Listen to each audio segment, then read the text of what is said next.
Welcome, everybody, to We Geek Podcast. Today is May 28th, Saturday. And man, we got a lot to talk about in the show. We were gone for a little bit, but I kind of want to mention it at the beginning of the show. Why we were gone. I recently had a death in the family, and it was pretty big. It was my grandma. We all called her Mima, and she was I don't know the word, the hierarchy, what would you call that? Matriarch, I think. Matriarch, yeah. My brain's a little fried right now. She was a matriarch, kind of our family. She was our rock. When my parents got divorced, I lived with my dad. So when I wasn't with my mom, she was the mother to me. She took me to mostly all the Disney movies, and even if my mom took me to them, she took me to them again. And the thing about her is she never made us feel that she was putting like a Disney movie on to keep us busy, but she actually enjoyed them. And I got to talk to her a little bit about that before she passed away. She had some time in the hospital, so I basically was visiting her every day, as much as I could. And once we knew that it was bad. So yeah, man. And I've spent a lot of time with her in the last year or two. She had and I won't get too personal, but she had what's called MDS, and it's a blood disorder, it's cancer pretty much. I'd come over and we'd make dinners, and I'd hang out with her and my grandfather, and we'd watch movies. And she loved the strangest movies. Like, she loved the Medea movies and any Japanese like Godzilla type movie. Like, her love was all over the place for what she liked. But I got a lot of that from her. Like, she took me to the Star Wars films when they were re-released in the 90s. And just, I lived with her for a little bit, went to school with her, and just it's a huge loss for me. And I wanted to kind of, I know this episode's a little late, but I wanted to kind of get back to it. I wanted to kind of get my mind in a better place, and to do something that I always find fun and therapeutic. And she's at peace now. I love her very much, and I kind of wanted to talk about that before we move on. And I'll promise you I'll be a little bit more positive during the show. But Logan, you're definitely going to steer it, so we'll kind of get into it, man. So it's been rough. So if I'm a little bit down in the next few weeks or however long, that's why. But I should be doing pretty good after that. That's the one thing she wanted me to do, was stay positive, stay myself, and that's what I'm going to do. So I know there's really no ways to segue out of that. But we're going to get into it now. So, dude, there's been so much news that I've missed this week, so I'm really looking forward to hearing what we have. Excellent. Yeah. We'll start with some big news from DC. Warner Brothers has gone into a bit of a tailspin with their with the DC films. They've decided to create an actual division of Warner Brothers called DC Films, which I'm a little surprised they didn't already have. I don't know. I just thought that would have been, once they decided, hey, we're going to have a DC film universe. Like, okay, can we have a DC Films subsection? No, we've got Zack Snyder. That'll be enough. And then Batman vs. Superman came out, and they went, oh, shit. Not gonna be enough. And they got one of the Warner Brothers vice presidents, John Berg, who I know absolutely nothing about. He's gonna co-run this division with a guy that I'm sure some fans of the show might have heard of. His name's Jeff Johns. Oh, nice. Yeah, that's awesome. So that's gonna be cool. And to totally jump ahead, have you read? I know, I'm sure you might have heard stuff about it by now. Have you read Rebirth #1? Yes, I actually have. I downloaded that the other day onto my iPad and enjoyed it. I really liked it. Oh, it's so good. It's so, you can tell it's John's saying, "We hear you. We know we're with you." Like, yeah. That's he's promised going forward, like there. And I wonder if that's going to spill over a little into the films, because the reaction from Rebirth being being this story about being anti kind of everywhere that the New 52 has gone, and that the same direction the films have gone. Yeah, The whole bit of it's like everything's doom and gloom and dark and gritty, and they're like, no, we have to fight that. right, And exactly. it's Have so some hope. I exactly like that's so I wonder if that's gonna spill over into the universe. Like, was there any sort of is there gonna be any kind of like feedback one way or another? Right. I I mean, don't, I think I could be wrong, but I think I did read an article about this, and it did say something about. I even think they used the word hope in it, and that's what they're going to want to inject in the films coming, moving forward. We can hope and pray that they did listen to the fans, and they're like, you know what, we need to get the guy that did the comics, and he's doing just such a great job in the comics. And by reading Rebirth, you, like you said, man, you really get a feeling that they're like, oh, some optimism and some hope and some love and some, this is what people want. They want to put the comic book down and go, that was great. yeah. That was uplifting, and I didn't feel like everything came tumbling down. And you can have everything come tumbling down in it, but have some optimism at the end. Have the characters be who they are. And this was the first time and this might take a sidestep to what I just said, but this is the first time in a while where I was super interested in what was happening in the entire universe. Where every character they introduced, I was like, okay, I want to read that comic. Yeah. I want to read for example, Blue Beetle and like stuff like that. I was like, I want to know more about these characters. I want to read more about them. And I won't spoil like the line that threads all of it, which was super cool. Yeah. And then there was the line that they hinted at and that they actually showed in it, and I was like, oh wow, they're doing that. Yeah, that was crazy. They're implementing that, and I was just like, holy cow, I didn't expect it at all. If you would have said, Adam, make a top 10 list of what's going to happen in this, it would have never made the list. No, I wouldn't have even thought about this because I forgot that it was a DC thing. Yes, exactly. I totally forgot. And then I saw this and I was like, oh my god, wow. Okay. Yep. Yeah. Game on. Oh yeah, and it was the only DC book that I read this week. I want to go back and read some of the Superman to see like what's happening with him, and I've read a lot of the Lois and Clark and a lot of that other stuff, but I never read the very end of it, like 50 and 52 of some of the other issues. So I want to go back and read up on Superman, because that was the one part where I was a little like, what happened? That kind of thing. Wait, what happened to Superman? So. But yeah, dude, I loved it. I think the Rebirth books start next month, right? Next week, I think. Next week. Okay. Do they there start? No, the 7th. I think they start the 7th. Oh, okay. Wasn't that next week or? No. Next week's the 1st. Right. Yeah, next Tuesday's the 1st. Wait, I thought I saw Rebirth stuff for the 1st though. Was there? We'll look it up. We'll look it up. There might have been. Because the one that I saw was like there was a bunch of them for the 7th. That was just the one that jumps out to me. But there may well have been for the 1st. Right. But, here, I'll look it up. Okay, so for example, June 1st is Superman, Batman, and a few other ones. Oh, well, sure, of course, yeah. Yeah, so it does start next week, so that's awesome. Excellent, dude. very cool. I'm totally in. Yeah, I guess for the first, well, hold on. Rebirth, including rescheduling. Okay, it's saying that some of them were rescheduled, but yeah, it looks like there are. Hold on, I'm sorry. May 25th. Oh man, I really should look this up beforehand. That's all right. Okay, I guess there was Rebirth. Okay, yeah, June 1st is Superman, Batman, Green Lantern, Green Arrow, Constantine, Earth 2. There's a few other ones. Bloodlines, Bombshell. No, okay, that's an old. Teen Titans Go 13. Okay, yeah, so it looks like kind of the three main ones.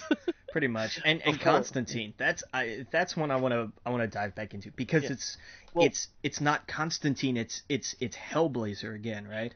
Well, I'm sorry, I should have said the Rebirth ones are Superman, Batman, Green Lanterns, and Green Arrow. The Constantine is Constantine the Hellblazer, so it looks like maybe finishing up that storyline. Right. The rest are ongoing storylines, but those are the Rebirth ones. So those are definitely be the ones I'm picking up. Okay. I don't know if I'll pick up all Rebirth comics this month, but I'll who knows? Maybe I'll definitely try and read as many as I can. Yeah, and some of them are going to. I think isn't is it Batman that's going to every 2 weeks? I think so. Yeah. Yeah, so that's gonna be crazy. Oh yeah, and Scott Snyder's is what Det- something. He's is he doing Detective Comics? That's it, Detective Comics. Yeah, I Yeah. can't wait for that. And Action now, I think Detective and Action Comics are going back to their old numbers, right? I think you're right. Yep, Yeah, I I did know see that. Action Comics is. It's like 950 something, isn't it? I think. Yeah. Yeah. Jesus. Yep. DC just they're trying to put their finger on the pulse. They're trying to figure it out. Well, and hey, kudos to them for Yep. not just for saying for recognizing they didn't need a hard reset. They Right. didn't need to Yes. start completely over Hmm. in entirely. They needed to start over from where they were Right. I and go think they forward. listened to their fans. I mean, some of the biggest complaints were Superman and a few of the other characters, and I think the way, especially the way they kind of reintroduced a new character, or not a new character, but an old character, Yeah. was well done, and it makes sense, and it kind of gives people who were kind of had a little issue with it before, they can't complain now, you know. Yeah. Um, And they used the right character. They're looking yes. for somebody who was like everything was about kind of like that love and optimism. Like Hmm. that was the character they needed, and how he came around at the end. Not only was it kind of the swerve that worked, but it just about made me cry. It really did, man. Those are some loose strings that have been for years now, right? Yeah, what are we Like, up to? Like three? Is it 3 or 4 years? yeah, yeah, it really is. It's interesting now. I can't wait to see what happens going forward. And now I love that I have a new jumping on point. Like Yeah. I hope Marvel does something like this very soon. Like I need new jumping on points because some books I fall off of and I'm like, wow, where do you start? Yeah, You know. they're bringing back Marvel Now. Oh, okay, That's that's coming good. back. Yeah, That really where they do the point ones. I think so. Yeah, Good, fantastic. So I can go, oh, Spider-Man, 19.1, perfect. I'm jumping on there. yeah, That kind of thing. Because like sometimes I'll jump in and I'm like, issue 6 of 8. Well, I'll guess I'll wait. Or if I really feel like I want to read it, I'll go back and get the ones prior. right. But yeah, no, I'm in the process of trying to catch up on X-Men. I'm pretty much kept up on X-Men. I'm doing the Extinction. That was the one thing I was able to do in the last few weeks was read some comics because, if I'm sitting in the waiting room and letting other people go in and see, that's what I was doing to kind of get my head out of, where it was at. So I did catch up on some comics, and like Doctor Strange is fantastic. I don't know if you've been reading that, but I've really enjoyed Doctor Strange. Um, I forgot some of those, like Spider-Man, Amazing Spider-Man, Spider-Man, which is Miles Morales. It's always good. I don't know. There was a few others, but I can't think of them right now. Yeah. Yeah. No, I need to catch up. I think next year my goal is going to be to read Spider-Man. Like Just everything. like start from one and go. I still have God at Walmart years and years ago. They had a CD-ROM that was like the I know what you're first. talking about. Yeah, yeah. It's like the first 600 issues of Spider-Man. It's Yep. crazy. I bought the X-Men one. I still have it. Oh, they had an X-Men one too. Nice. Yep. They have an X-Men one. It's like every issue, and it's on a CD-ROM. Yeah. Yeah, I Oh know yeah. I still have that somewhere. Yeah. It's this was of course before all the digital and stuff like that, and I was like, here you go, every issue for I don't know what it was, maybe $20 or something. Yeah. Yeah, dude. Yeah, that's actually really cool. You know what? You do Spider-Man, I might match you and do X-Men, and then There you go. we can talk about it. And that's actually a really good idea. Do that. We'll put that on for next. We'll finish our book a year, a book. Sometimes it feels like it. Some of the ones we pick. Yeah. Do a book a week this year, and then we'll pick a comic and read all of it next year.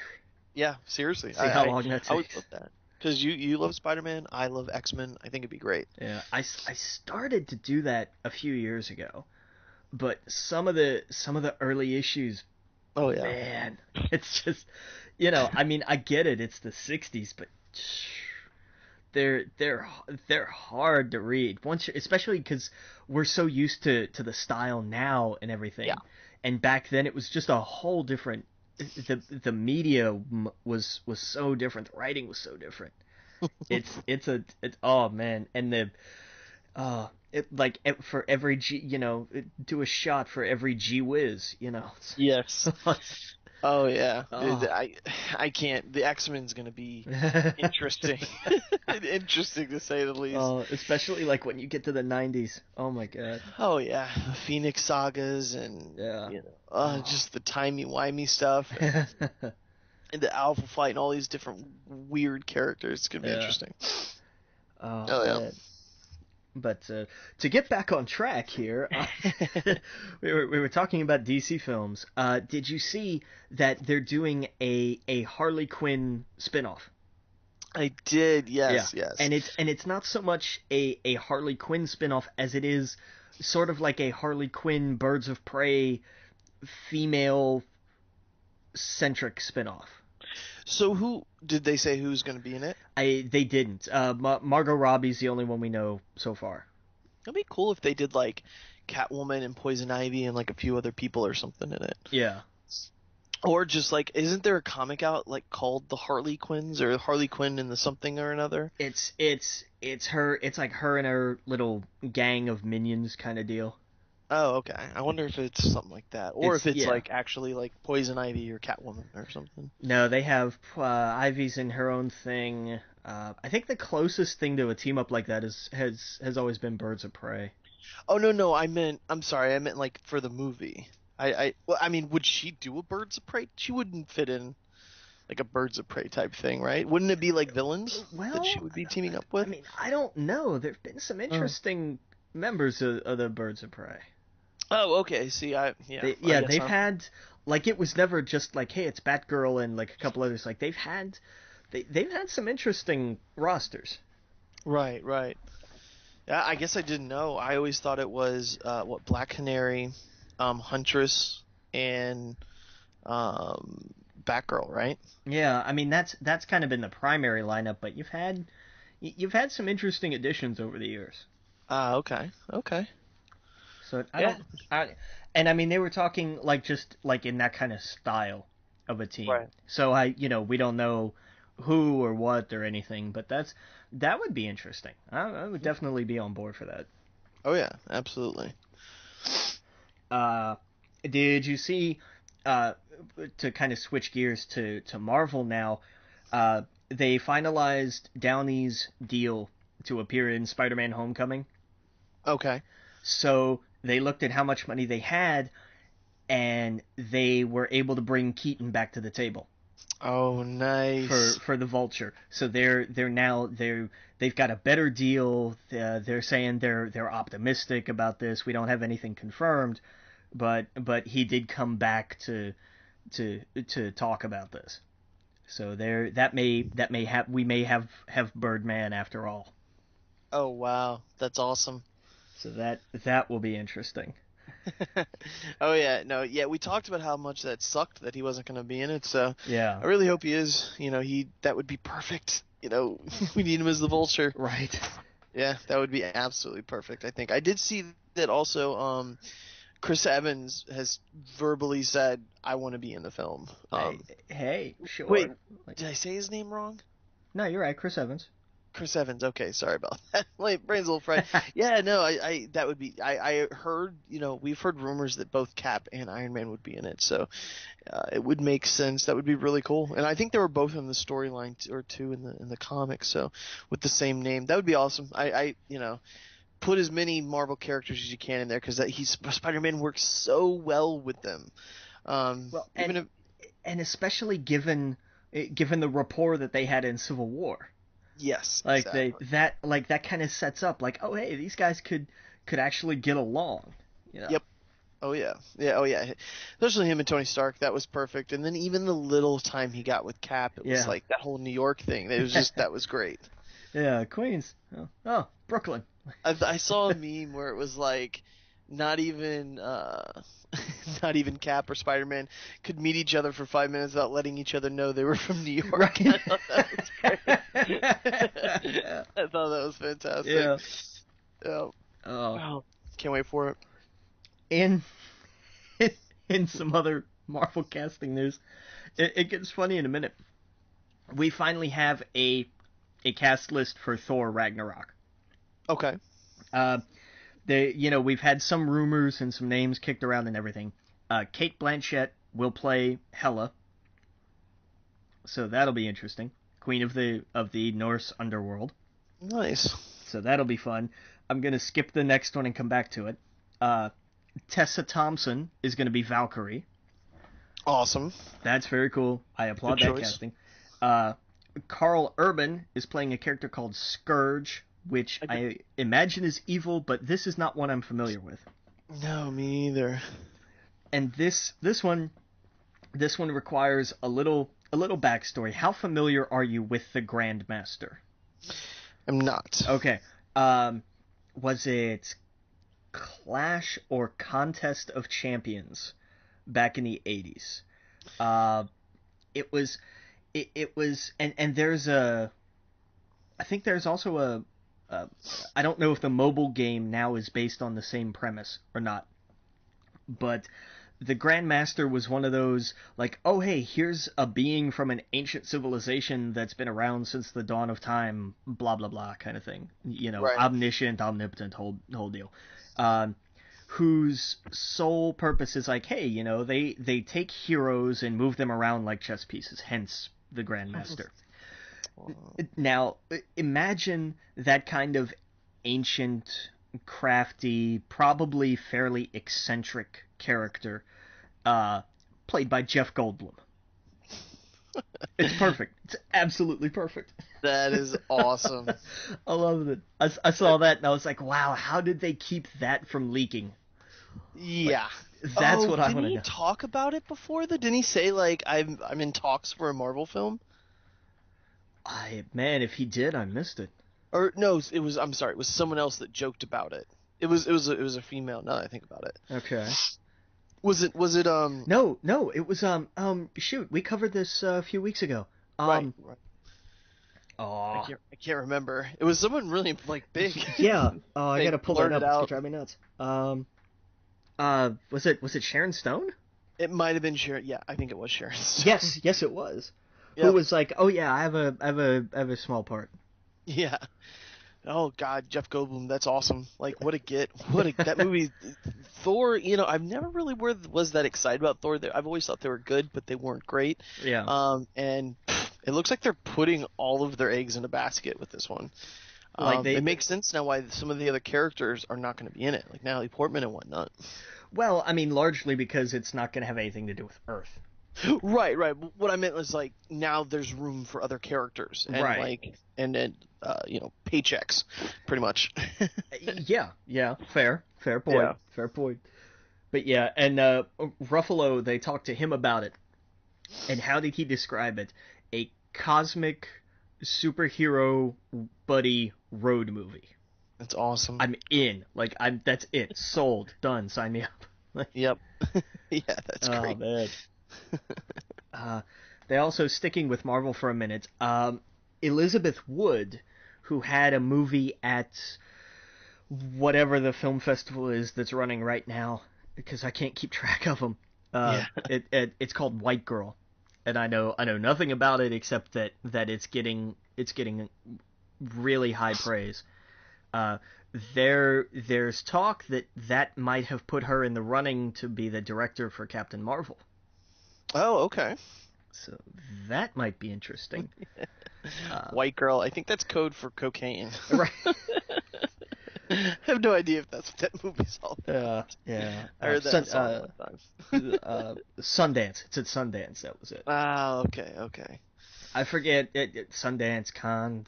There's, and then there's 26 in between. I can't keep them all straight. Oh, and did you see that Whedon has said he would like to do a female Marvel film? Oh, that's awesome. Like an all-female? What? Just like at least like a female lead film.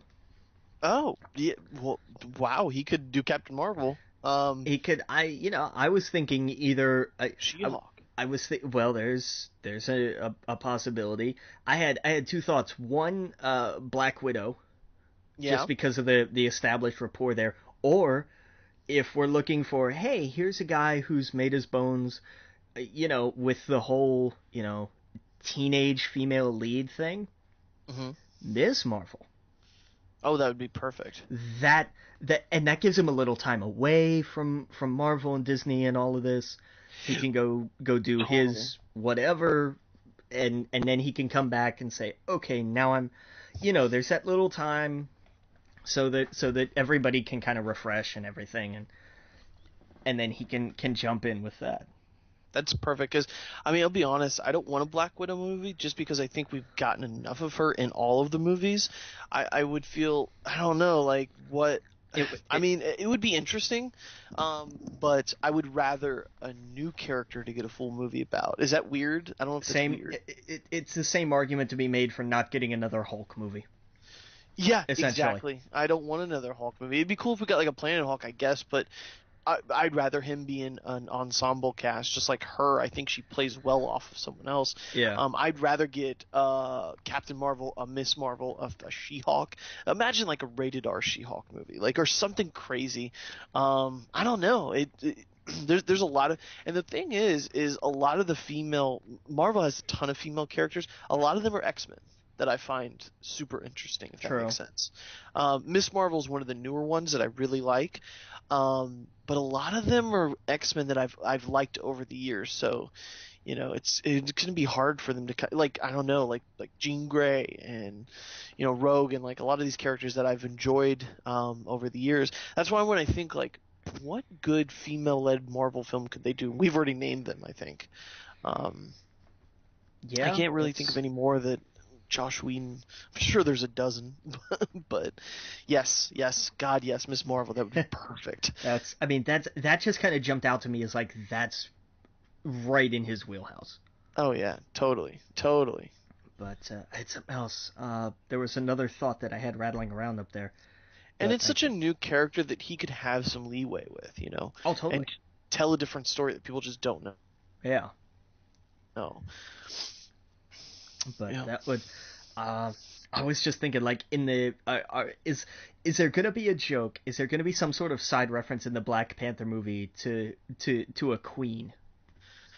Given just like as an aside to anybody who knows comics, I would wonder if they could write that in somehow. That would be funny.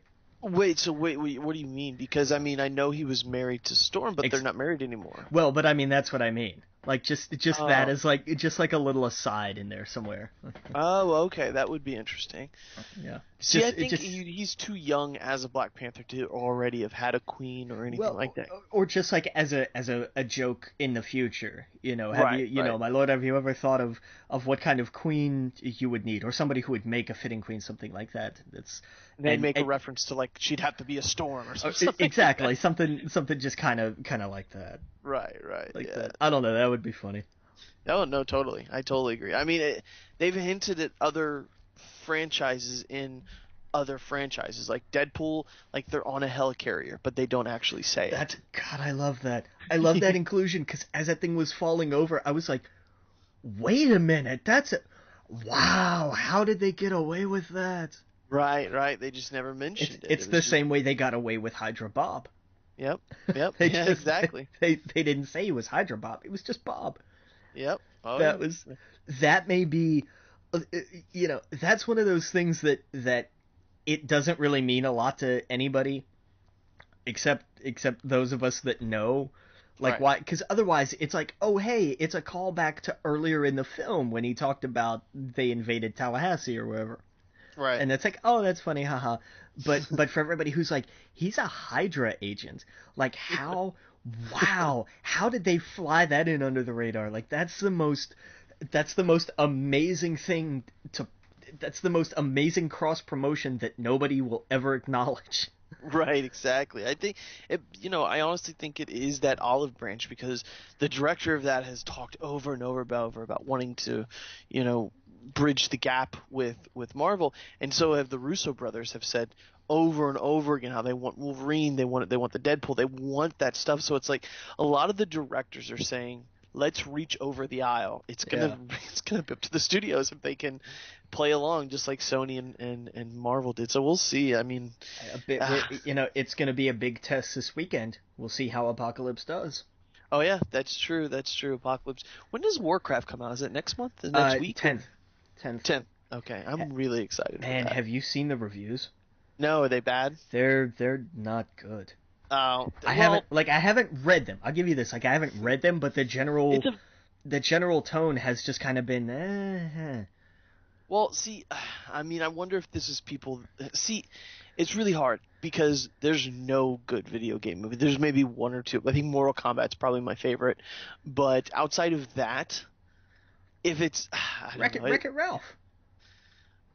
I wouldn't consider that a. I Fair mean, like enough. a franchise movie, not like Fair something enough. that's like Roger Rabbit. Yeah. Good point. Right. No, I mean like an actual like Assassin's Creed or Warcraft. I don't know. I hope it does well. I don't know. We'll see. I have high expectations, I guess, but we'll see. I'm excited for it. I'm definitely gonna go see it. Yeah. I'm not tremendously all that interested, but I do think this is the litmus test. Yeah. This is the canary in the coal mine when it comes to video game movies.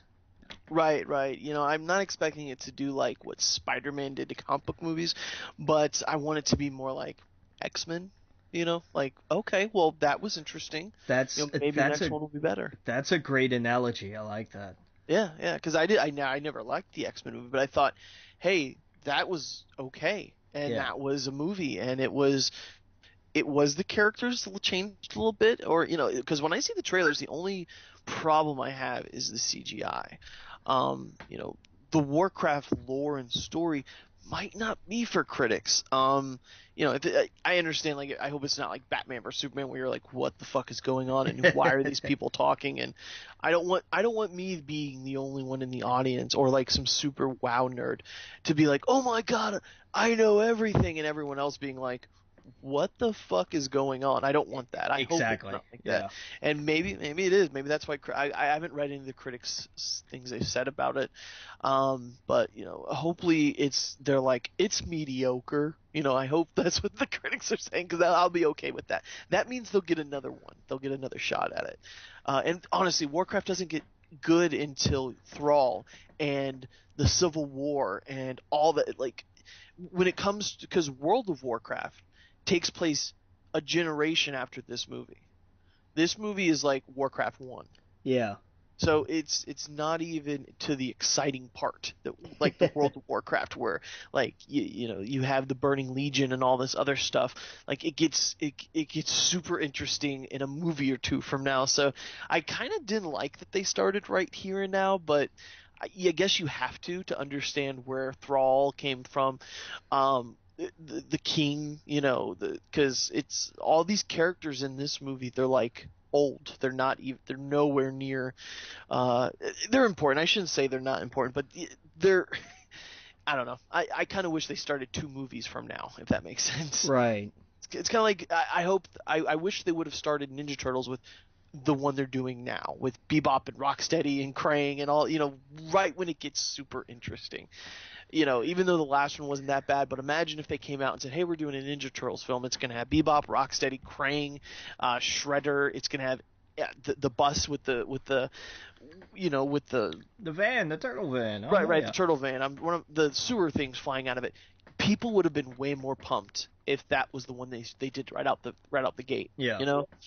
That's kind of how I feel about Warcraft. It's like all of this stuff is great, but none of these characters exist anymore in the lore that I love. Right. They do, and that it gets timey-wimey, but I won't ruin anything. Yeah. But yeah, man. So anyway, so far on Rotten Tomatoes, it's at 22%. Oh, that's horrible. But how many people have reviewed it? I didn't look at. Like, if you it tell wasn't me it's many. like 6 or 10, then I'll go okay. Right. That's all it was. Like, this was not. Oh, well, yeah. Then that's probably like 6 people in some random places that saw. No, if it's like 200 people saw it and it's at 28%, I could understand that. Right. And that's when I would get worried. But I mean, yeah, 28% with 6 people. I don't know. We'll see. I don't know. That's Yeah. bad. Well, and again, like, this is another thing of, like, is it a good video game movie? Like, does Right. it, and again, that's not a terribly high bar when you think of some of the predecessors. Right. No, no. Yeah, I mean, it doesn't look like it's going to be Mario Brothers. It doesn't look like it's going to be House of the Dead. It doesn't look like it's going to be these other films that have just been so bad. I've never liked the Resident Evil movies. Some people love them. Um, Well, those people are what I like to call wrong. right, right. I've not liked any of them. I think I've only seen a few and a handful of scenes from the other ones. I Yeah. like Mortal Kombat. I think Mortal Kombat is a great Well, video game movie. and I mean that's the thing. Like, Mortal Kombat was exactly what it needed to be. Yep. It was a cheesy '90s movie based on a video game with a bizarre, absurd premise, and it did it in a way that was fun. Is it objectively a good movie? Hell no. But is it fun? Is it entertaining? Does it do what it needs to do? Absolutely. Right. I hope this isn't Dragon Ball Z, the Dragon Ball movie or whatever. Like, I hope this is more X-Men, where it's like, okay, we've made some money off of it. I don't want this to be Dragon Ball, because they shot that out of the gate, and you're like, oh, we're getting a Dragon Ball movie, and it's like, we're never gonna get a Dragon Ball movie after this. Right. And that was the thing. They didn't get. The best thing about Dragon Ball is Dragon Ball Z. Everybody knows that. The blonde hair, Vegeta, all these cool characters, and they started out with the weakest part of the story. And so I just hope it's not that. I hope it's... Because if this doesn't do good, then we're probably not going to see another Warcraft film. Yeah. But I don't know, man. Dude, China will... I don't know. I have a feeling that China and, like, Korea and all these other places will eat it up, because Warcraft is huge everywhere. How many millions of subscribers go see it, play it? If they all go see it, like, I think there's right now 10 million current subscribers. You'd have to think most of them are going to go see this. Okay, if they're still playing this game 10 years down the road. Right. And so we'll average out the ticket price. We'll call it $11. Right. 8 million people go see it. That's $88 million. That's a flop. That is a flop. You're right. That's a hard flop. Ah, man, you're right. It's we'll not see. enough. It's not enough. We'll see. Like, I want this to do well, just because between this and Assassin's Creed, that's, like, I think that's why so many studios that have video game projects in the pipeline are like, hang on, wait for it. And now we're gonna see what happens. Like, if those two bomb, then what does that do moving forward? Does it stop the idea of an Uncharted movie? Maybe not. But I mean, it's gonna have an impact of some kind. Right, and I think what, like, Spider-Man had going for it is just because of how big of an icon he was, how classic he was. Everyone knows Spider-Man, Right. even if you never picked up a comic, but not everybody knows Warcraft, even if Right. you didn't play the game, And I mean, that had to be the thought process going into Mario. Like, everybody on the planet knows Mario. Right, Even right, back exactly. then. And then they went and saw it, and they were like, this has nothing to do with Mario. What is this? Right. It's gross. It's two drunk guys wandering around, Neo Goomba Tokyo, New York. Like, Yeah, it was weird. and it was I don't blame either of the two leads for getting hammered to get through that production. I probably would have had to too. Right. Oh yeah. Oh, boy. Yeah. But What a weird movie. Right. That's one we ought to riff at some point. Seriously. That's one we should put on the list. Yep, I haven't seen it in a while. No, so we should do it. I can't remember the last time I saw it. It's been forever. I just remember Yoshi being weird as fuck. Yeah. Yeah. Yeah. All right, where were we?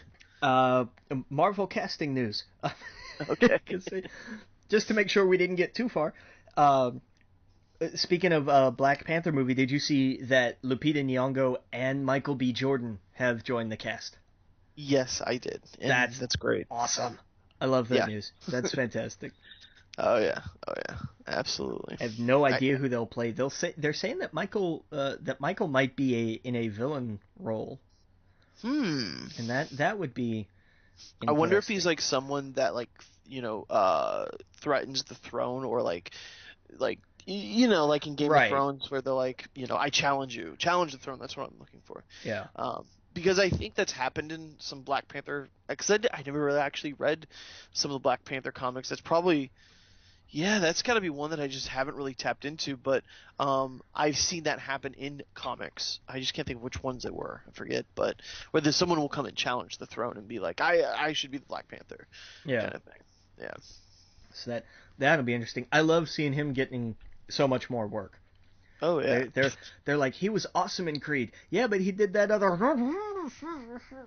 Right. It's like, we don't talk about that. Yep. We don't know what that's he weird. did. Yeah, he did Fruitvale Station, and then he did Creed, and that was it. Yep. He might have done some other little indie projects, and those are fun, but no other studio movies. But what about? Anybody else want to say anything? No. That sounds good to me. It sounds like a complete resume. Right. Yeah. Oh my God! Did you see? To jump ahead a little bit, did you see Simon Kinberg, who's the producer over at Fox, has said he wants to get the cast together to do a sequel? He is actively. He still believes that they're going to do a Fantastic Four sequel with the same cast. That is insane. That is never going to happen. No, it's not. Especially now that he's in a Marvel film. Right. It's like you can't. No, it's done. It's over. It's. Can you? Oh my God! Could you imagine? We now are in a scenario where both former Human Torches could be on screen at the same time. That's funny. Is that not really the most hysterical thing? That is. And dude, if Fox makes another Fantastic Four film, it is going to bomb so bad. I think people underestimate how much people know about this kind of stuff. You know what I mean? Yeah. I think it's going to be the writing is going to be on the wall with Spider-Man. I think because people were pretty sour on it. Even though we liked Andrew Garfield and whatnot, not as many people went and saw it. And how many people went and saw Civil War, and how many people were excited about it. I wonder what that's going to do for the next Spider-Man movie. And it's going to be huge. It's going to be huge, yeah. Huge. And I think with the way Fantastic Four flopped, what's going to, when the next one comes out and it is Fox, let's say this guy magically gets the band back together and somehow Fox does another film with them, it's going to flop again. And at what point do they go, guys, this is a garbage truck on fire, and we just keep lighting it on fire again? Right, we're just adding more lighter fluid every time. Right. When do we actually budge and give people what they want instead of being so fucking stubborn? Right. Where do they get to the point where they're like, hey, look, we can either eat all of the losses on these movies because we're selfish and stupid, or we can cut a deal where we don't make all of the money, but let's be honest, we haven't been making any of the money. Right. We've been losing all of the money. So Yep. when do we cut a deal where we at least make some of the money? Yep. That's exactly. When do they get to that point? And I think it's going to be after Homecoming. I think I think Fantastic Four is going to lay dormant since this is apparently the route now. That's kind of killed my dreams for a Phase 4 film at Marvel, which still may happen. We may still get that announcement, but now, given what Kinberg has said, I doubt it. I really doubt it. Right. No, I agree. But that's going to lay dormant, and Homecoming is going to come out, and it's going to be massive. It's going to be exactly what Sony is hoping for. It's going to have a huge opening. It's going to be stratospheric compared to what Amazing Spider-Man 2 was. It's going to be a great movie. It's going to do tremendous at the box office. It's going to be nothing but wins all around. Yeah. And that, I think, is finally when Fox is going to have to look at Fantastic Four and say, you know what? Okay. There's... Yeah. I think that's going to be... If they don't budge after that, then they are beyond hope. Yeah, no, I agree, man. It's just a messy situation right now with them. In some more positive news, Elizabeth Rodriguez has been cast as somebody in Wolverine 3. Okay. We keep getting all these, we're adding these people to the cast. That's great. Who are they playing? We're not telling. You have no idea, do you? You're adding names and you're looking for pieces, right? Right. I'm surprised they're not putting, like, since this is his last go, Right. like, characters and actors that we, like, know. I would build and hype the hell out of this. Like Right. this is a no-brainer being like, "Oh, obviously we can't get like a lot of the Old Man Logan characters, but we can grab these figures from the past because we've paid attention to these things, which is not something that Fox has really shown a great deal of aptitude for when it comes to the X-Men. Right, Um, right. but they found a way to make it work at that up to some point, and the Wolverine movie was good. The Wolverine was really good. That would probably be, I think, I think that stands as their best X-Men movie. I think it beats X2. I really do. You're crazy. I know, I know, but I just because I liked X2, I enjoyed X2, but I think the Wolverine is a better film. I Mm, do, and I think that they look at that and they're like, all right, so how do we do the next one of those? And yeah. that I think that's where they're paying attention. It's like with Deadpool, with the character films, they seem to be paying so much more attention, or they have people involved who are paying so much more attention. See, I mean, we're on opposite ends of the spectrum when it comes to this, but I really think Days of Future Past was one of their best. I thought that was really just the way they blended the old with the new and how they fixed so many things. The ending of that movie was a love letter to the fans. Going, I've never seen it ever in a franchise where they're like, "Hey, you know that shit that you hated? We just fixed it. We just totally nope, didn't happen. Everyone's happy. Rogues with the Iceman. Everything's great again. All that terrible shit with Jean Grey, we just fixed it. Smile, smile, smile. Hugh Jackman, happy ending, bow on top. It was Right, and by that the way, that scene for like. Oh, sorry. Go ahead. no, like I get it. Like that's and for that purpose makes total sense, and I applaud them for that. And then Right. you come back to the fact that, oh yeah, by the way, we're also rewriting the entire history of the X-Men as we go. Yep. So in the grand scheme of things, that scene from a narrative standpoint meant absolutely nothing. Oh, it meant so much, though. It meant like now we have a fresh starting off point. So now that we're doing Age of Apocalypse, we're not beholden to all of those old, everything that just happened that we've seen over the years. Those three films, we're not beholden to them anymore. Now it's a way for them to start out new. It's a way for them to go, here's Cyclops, here's Jean Grey, and what happened with them might not have happened before. Or, does that make sense? It's a way for them to tell new stories, and I don't know. I loved it. I don't know what it means for this movie that's coming out this week, right? It came out already. Yeah, I don't know what it means for that. I haven't seen it yet. I heard totally mixed reviews. I mean, a lot of the people that I trust and like that know comic book stuff for Yeah. podcasts and stuff, they loved it. And the critics, were not so happy with it. But a lot of people that like I forget, it was like Vine, yeah, Vine, the podcast Comic Vine. Um, I usually agree with what they say, and they went and saw it and was like, it's okay. The way the critics are bashing it, it's not like it's Batman versus Superman or something. It's just it was more of what the last film was, Right.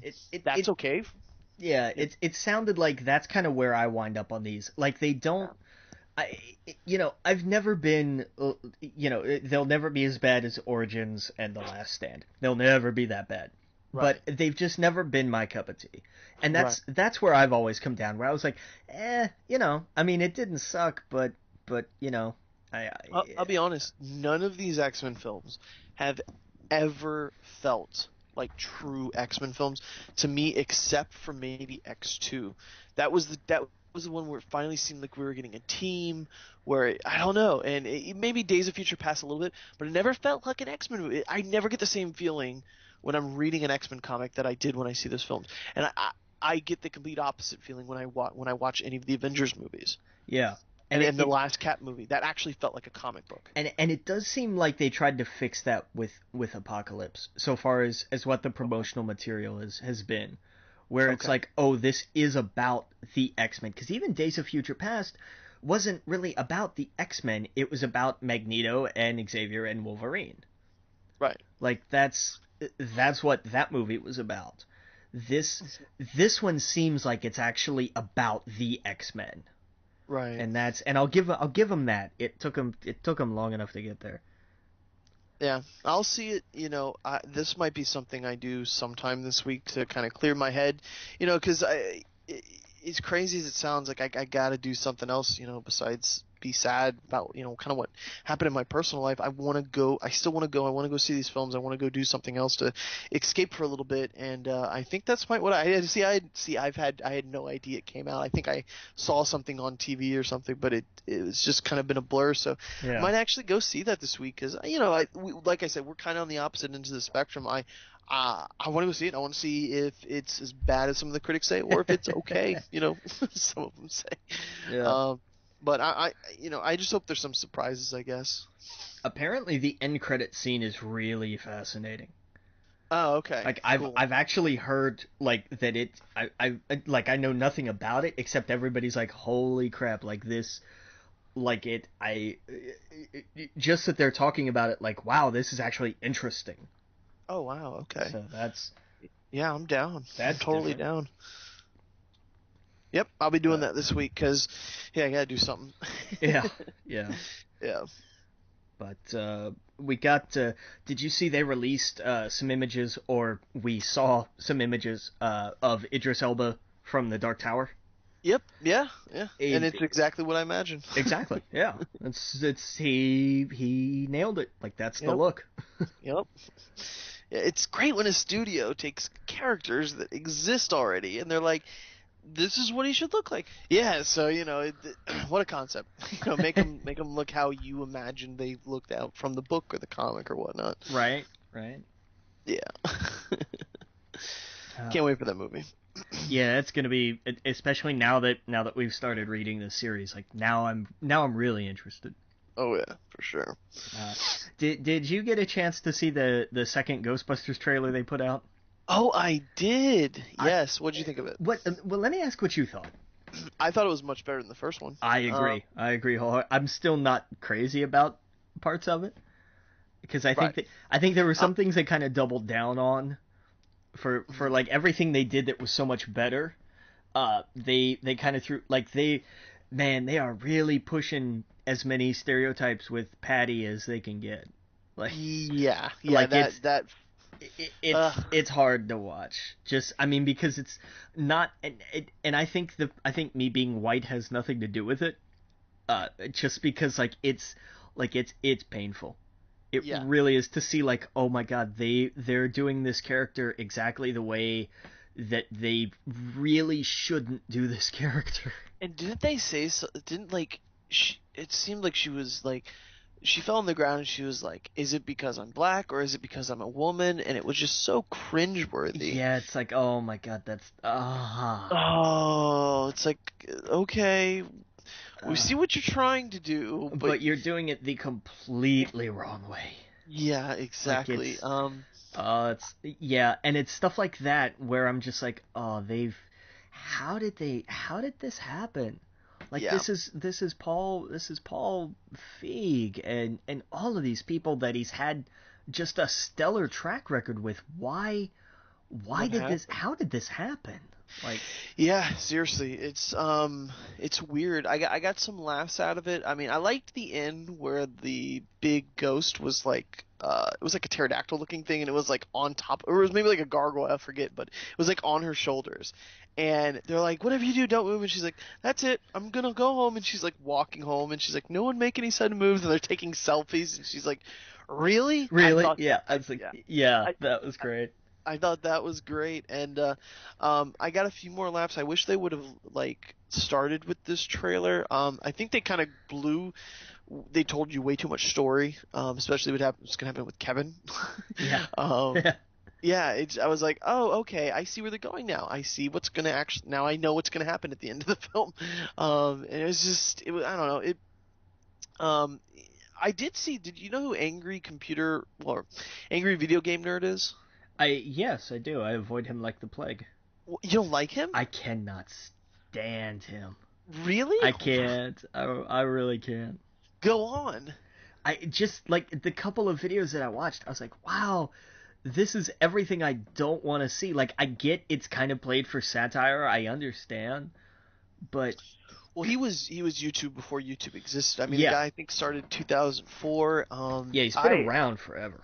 Dude, I admire him. Like the content, like he puts so much work in. Like he has a whole Ninja Turtle series and like all of these old video games. Like he goes into depth with. And yes, a lot of it is him acting Yeah, like an idiot, skits and stuff. But some of his stuff where they go kind of deep into that time period of games and movies, I really like. I thought it was ridiculous that he came out and said, "I'm just." Because his whole idea is that he reviews bad video games, he reviews bad movies, and now it's gotten to the point where he just reviews everything because it's kind of his thing, and it's like, why would you not see it? And he's not seeing it on principle alone. And it's like, I get that if you're regular Joe Schmo and you want to speak with your wallet, totally get it. You don't want to support the movie, don't go see it. But it's like, that's your whole thing. what You go ahead. what principle though? Like, is he? He thinks because, I mean, where do I begin? It's not because, of course, it's an all-woman cast or anything remotely like that. It's the direction they took in it. For example, he hates that the old cast is in it as cameos, not playing themselves. So that's kind of weird. He hates that the he's seen the trailers. He thinks the writing, the direction, it's all terrible.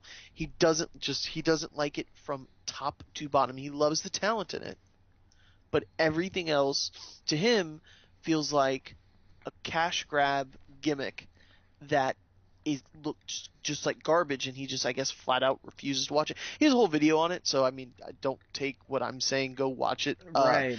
He has a whole thing where he's like, I refuse to watch this movie and review it, and it's like, okay, it's no one's asking you to walk into North Korea. Right. Like, it's not that Right. bad. Like, watch the movie and review it. Like, that's, Well, and if you don't want to, that's fine, but you're now making a big deal. You're making a big stink about it. And of course, people are they jumped on him like hardcore. The internet did. And, like I said, I'm a fan of the guy. I love his work. I really do admire what he does because he was doing it before most people. And his gimmick has worked. I mean, he's got a lot of loyal fans. And I just thought it was an odd thing to do. It's totally his choice, of course. It's a Yeah. free country. Well, But I mean, I thought it was an odd choice. Yeah, I mean, here's my thing. He does generate revenue from these videos, right? Yep.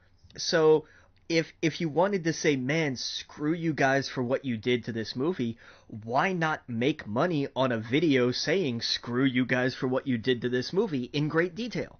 Well, that's what I mean. He's spent hours talking about how bad Teenage Mutant Ninja Turtles 3 was. Like, why wouldn't you not see this? You sat there and ragged on that movie forever, and who know? We're judging this book by its cover. It doesn't look that good. It's probably not going to be that good. But to just Yeah. be a flat out refuse, it sounds really silly. Yeah, I mean, if this is your shtick, then this should be right in your like. This should be where Yep. you would want to go. I mean, this is Christmas morning. Oh yeah. I mean, I totally agree. I get it. Like, this is based on something you loved, and you think it's going to be awful and terrible, and how dare they? Fine, I get it. But then use that. Right. There is a great power in taking that kind of raw emotion and channeling it into whatever you do. Right, and he actually brings up like Jurassic World and Star Wars in this, where he's like, at least those franchises feel like they are bringing them back, but they're doing them with love and respect. Especially he was talking about how Star Wars did it, where like, when you saw Harrison Ford, he wasn't just some weirdo in the corner making a cameo. No, he was Harrison Ford. He was in the Millennium Falcon. The story made sense to put him where he was at, and that feeling that you got when you saw him step in the Millennium Falcon for the first time and say, "Chewie, we're home." He talks about in the video. He's like, "That's what people want. They don't want Bill Murray mopping up a floor on the corner of a bank building." He just like he probably didn't say anything like that, but that's his idea of the cameos. He's like, it's a disgrace. Yeah. And I mean, I can totally understand where he's coming from with that. I totally understand why he feels that they're just totally making a cash grab for this. I get it. I'm 100% on board with him for that. But at the same time, it's like, that's your job. Like, this is what you do. Like, this is, like you said, this is your wheelhouse. You should be able to rip this apart because you know the franchise from top to bottom. This is your baby. This is you. And you're just like, well, I'm not going to review it. I'm not going to watch it. Okay. Kind of lame. I mean, I would, if it were me, I would take this opportunity to get on my soapbox and just go. Yeah, like exactly. That's I mean, I understand the idea. I do. I get the principle. I get the idea, and that's fine. That is his choice. But I would think, like, if this is what you do, like, this would be like one of us being like, "Oh no, I'm not gonna do that." Like, we're gonna watch it, and we're gonna spend a good chunk of time probably tearing it apart. Oh yeah, exactly. Like, it's kind of like if I really like I mean, I don't know if this is on the list, and I'll jump ahead for 2 seconds, but it's kind of like what I heard they're doing with Captain America in the comics. Yeah. I was like, that is the dumbest, most ridiculous. It kind of really made me pissed off when I read that. I was like, yeah, that's just horrible, but I'm still going to read it. I want to know what happens. Yeah. I'm not going to, boycott a book or something. Like, this is, like I said, this is not telling someone to walk into North Korea or just eat a bowl of shit. Like, it's not. It's really not. Like, at the end of the day, let's break this down. This is not life-changing world event doing stuff. It's a movie. It's an hour or so of it's an hour or two of your life. Like, it's not that, let's not be so over dramatic about it. Let's right. If it's that bad, go enjoy it. Have a few beers before you go see it and laugh, be an idiot, but I just think it's a little ridiculous to be like, I flat out refuse to see it. It's silly to me. Yeah. I mean, okay, whatever. That turn it into something, especially if you're a content creator. I understand, like, anybody who doesn't do something like what we do, or right. or what these guys do, who do it on a much more polished and professional scale.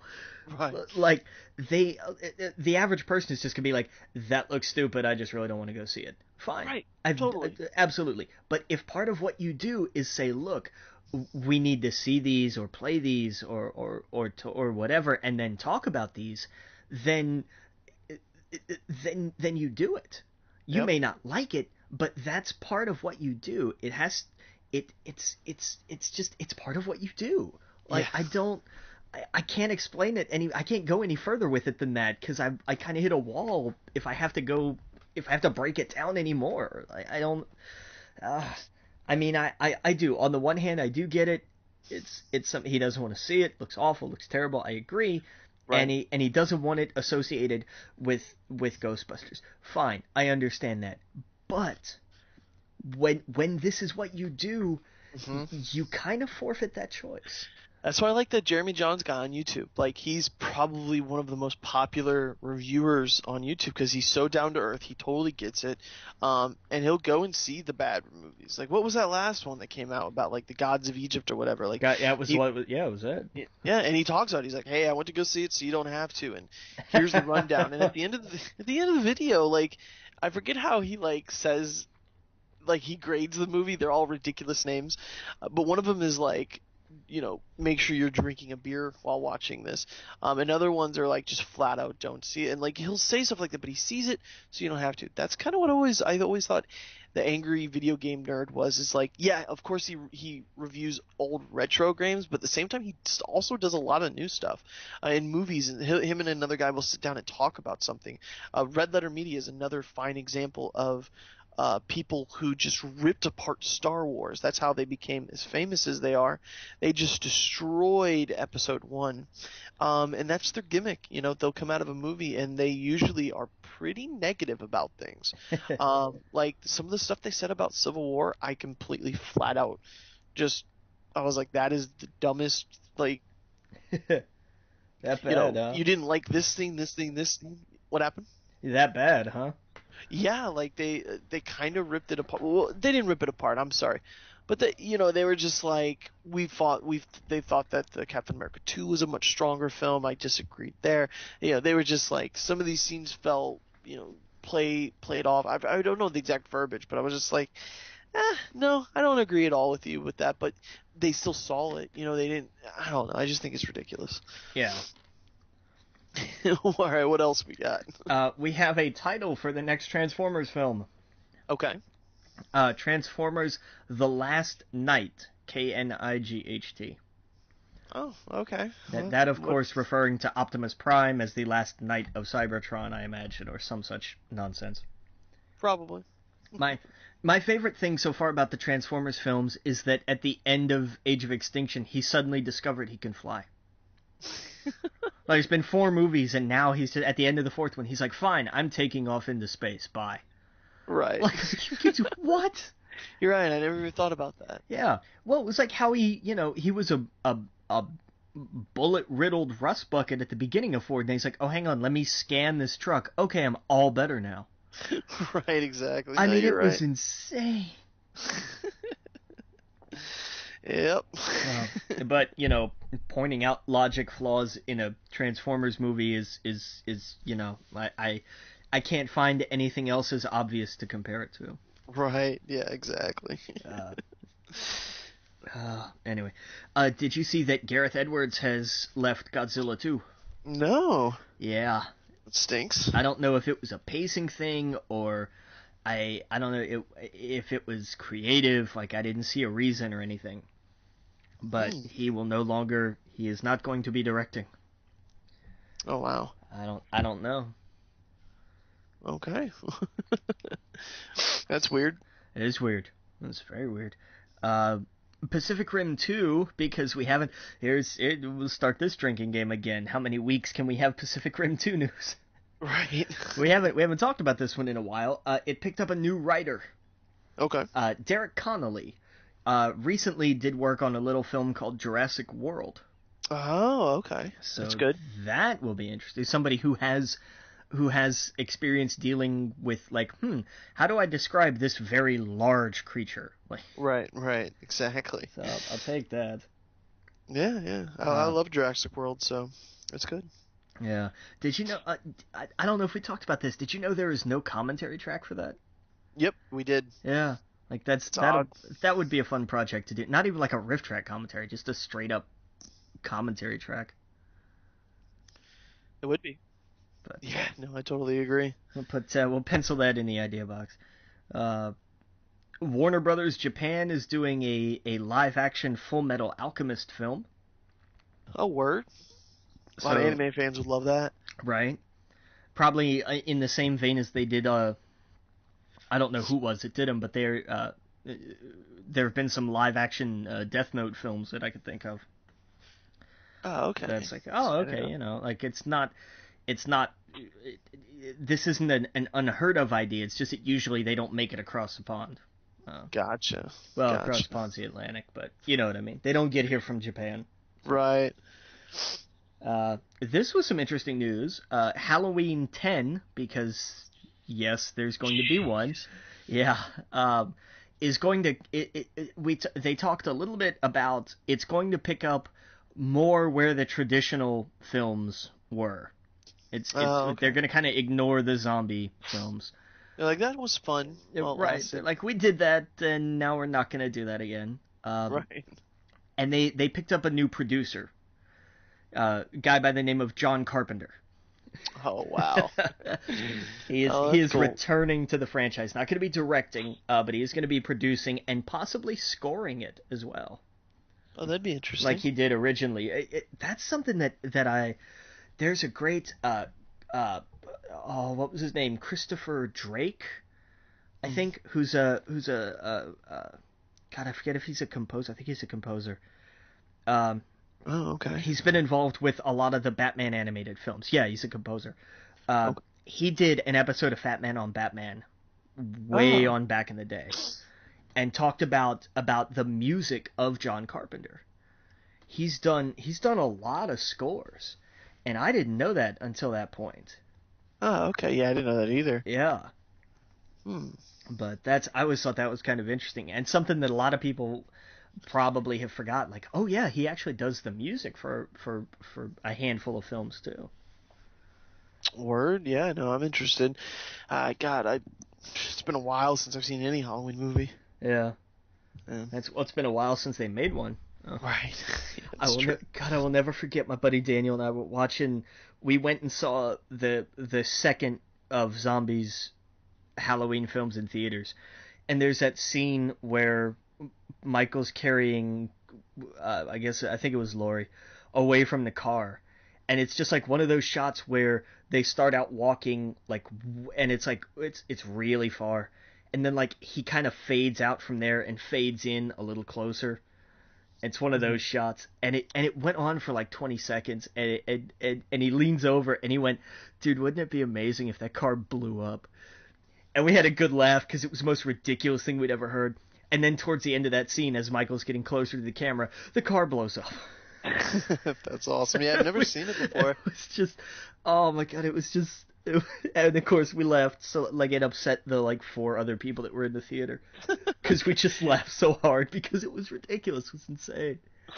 That like, oh my god, they actually did that, holy crap. That's funny. Yeah, no, I've never seen the movie. You're not missing much. You're not. I liked his remake. Right. I liked his take on it. The second one, like, I don't know, he jumped on because they said they were gonna make it with or without him, and he said, well, you know what, screw it, I might as well jump on. Right, might as well do it. Yeah, and it's leave it at the first one. Like that's a fun sort of like what if they made it today movie. Right. And so that was good. But yeah, they're saying they want this one out October of next year. So wow. We'll see. We'll see. We'll see. We're going to get on a bit of a theme here, starting with Nintendo. No, not Halloween films or horror movies. Depending on where they go with this, they are looking to start producing their own anime-style video game films. Oh, anime style. Yeah, so they're shooting anime for style. That's what it said. They plan on doing anime-type content, films for. What does that mean? I don't know. Anime type content. I guess just like art style wise, like they're not looking for. It's not going to be like cartoon animated, but like anime animated, I guess. What? I would always see if, like, for example, if they were going to make an animated Nintendo movie, I see more Pixar than I do anime. Right, and I think that's why they said anime style content.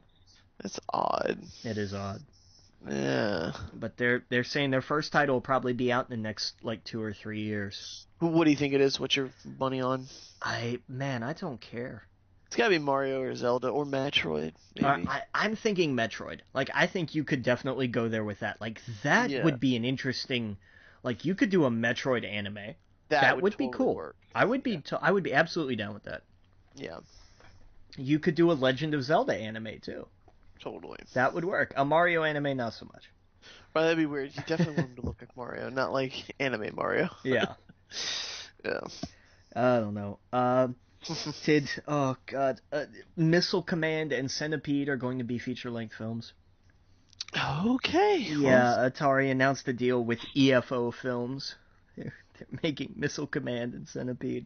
I don't even know what to say to that. They start filming Tetris next year. They start filming it in China next year. One of the producers, Larry Kasanoff, said that it's going to be a sci-fi thriller. Okay. Just like Grizzly Rage was a documentary on the Sci-Fi Network. Like I don't even know how to process these. No, I don't. I don't even. It, okay, a Tetris movie that's gonna be a sci-fi thriller. All right. Sure. Oh my God, did you see? They even talked about it on the Late Show with Colbert. Oh, really? Was it earlier this week or something? And they're like, "How do you make Tetris edgy?" Well, he brought out 2 Tetris blocks and had a Rule 34 exhibition on CBS. Oh, wow. And until he came out with a fire extinguisher. It was like, oh my God. That's But ridiculous. right, but I think that was the point of like they're making a Tetris movie and they want to make it like kind of edgy. I'm like, Right. how? So stupid. It's No ideas. I'm serious. Like this. We've talked about this in length. This is what Max Landis has talked about forever. It's just yeah. there's no original idea when you're making a movie about Tetris.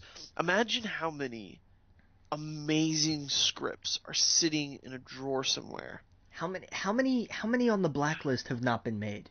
Right. Just sitting there, just nothing done with them. They're just sitting on it, but they're making a fucking edgy Tetris movie. Yeah. Like, I mean, that's if it's upsetting. Like for everybody who wants to make the argument about great filmmaking based on properties, you know, something like Civil War. Like Marvel films are not inherently new ideas, no. but they find ways to make them work, and they make by and large tremendous films. And they're true to their content. They're true to the spirit of what they are. They know what they are. They shine at what they are.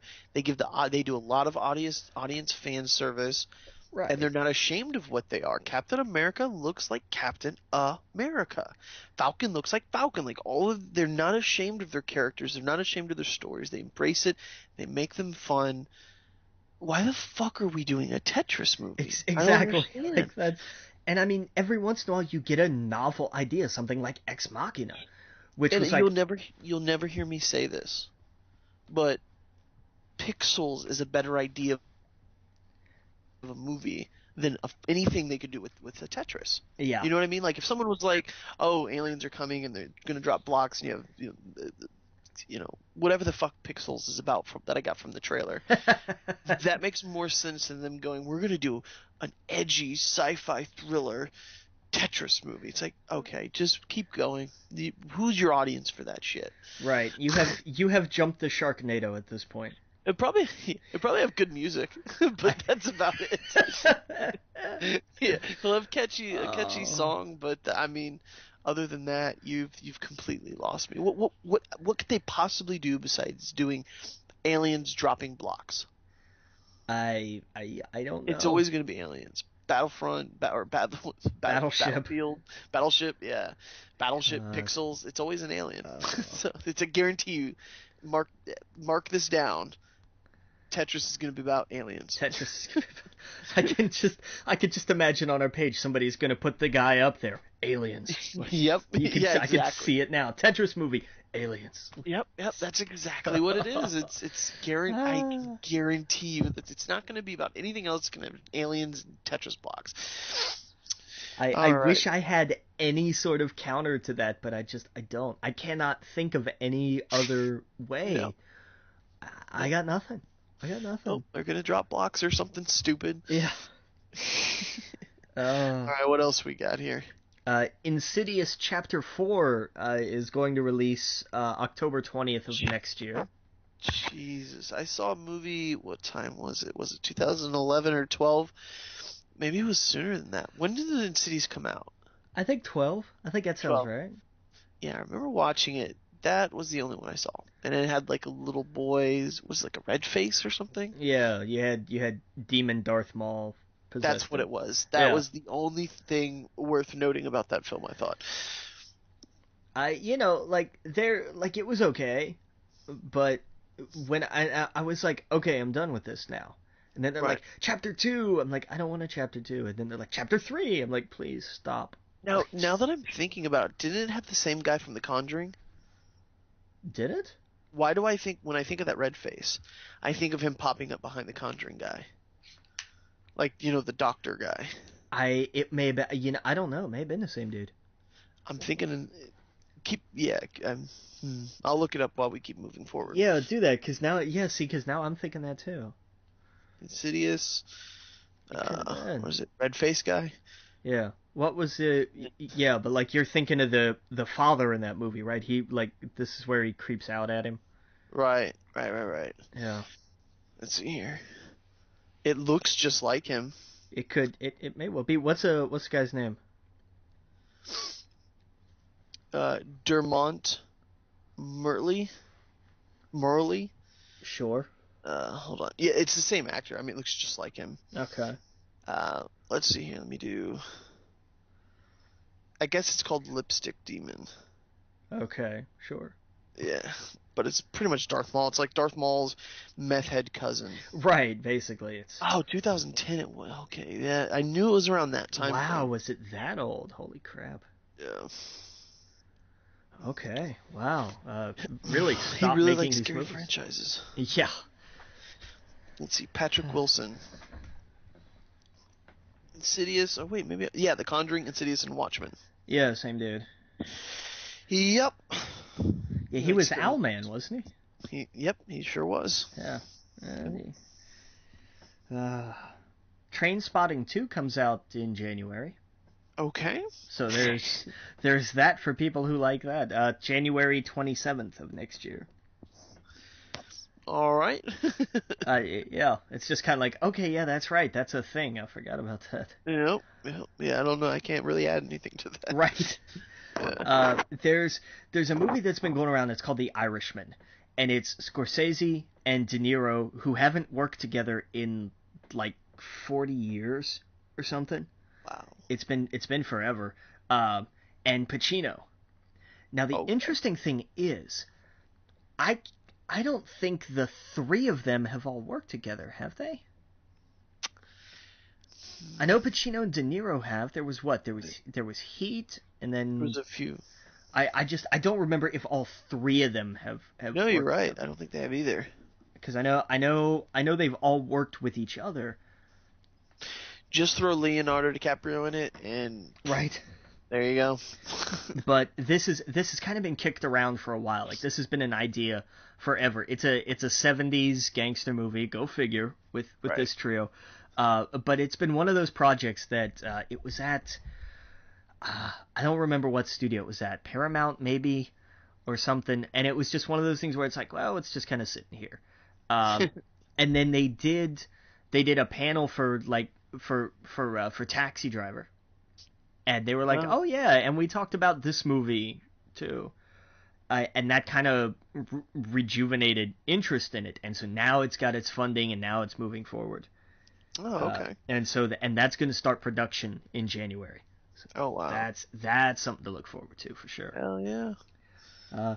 As opposed to our last piece of movie news, which is that Jay Roach, who directed the 3 Austin Powers movies, you know where this is going, has said that there have been discussions about a 4th Austin Powers movie. You know what? It's actually, I think, the perfect time. I mean, I've always thought that it's been gone long enough that they could bring it back, and it'd be pretty fun, I think.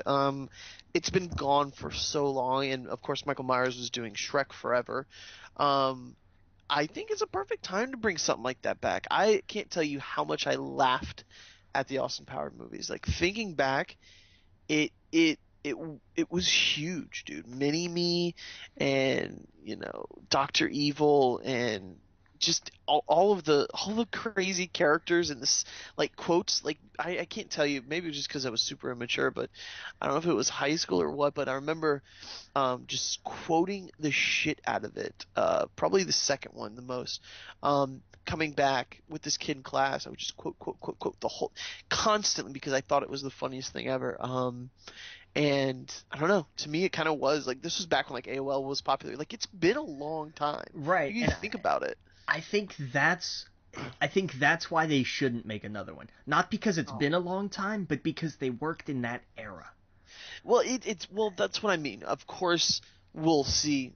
I think give me this over Tetris. You know what I mean? Like this, Okay. I'll give like you that one for right, sure. right. Like I could like if you're gonna run out of ideas, this well would work better. Like because God, you could. There's so many comedians nowadays, and now that we're more inept with a lot of the actors and stuff, I think I would really enjoy it. You'd have Paul Rudd in it, you'd have all Will Ferrell, you have all these crazy characters in it. I would, Seth I Rogen. Like I can't imagine the talent you would throw at this, and it would be Jonah Hill, like the, uh, whoever, Anthony, what's his name? Mac, the guy who plays Falcon. Mackie, yeah. Mac, yeah, really funny dude. Like the amount of talent you could throw at that and have it be funny. Now, of course, it could bomb and be stupid, but I fully welcome a new Austin Powers. I think it's been gone long enough. It's not gone too far enough where it's not relevant. It could come back huge for Mike Myers. I think it'd be great. But, I'll say this. I hadn't thought about that until you said it. I think that Will Ferrell would be excellent oh yeah. in Oh, one of these movies. I think this is perfectly up his alley. I well, really do. he was in it. He was in it? He was in the first one. He was one of the first guys, and then he pushed the button and he flew back his seat flew back and he went down and he injured himself and he wasn't dead yet. And he's like, "Oh my God, I've broken my leg!" Oh, yeah, okay. Then the lions come out. I remember that. He's like, yeah. "The lions are eating legs, but they ran away. I'm still alive." And like he's constantly sending things out to kill him, little by little. Like if you probably haven't seen the movie in a while, but I remember now that you say that. I do remember that. Yeah.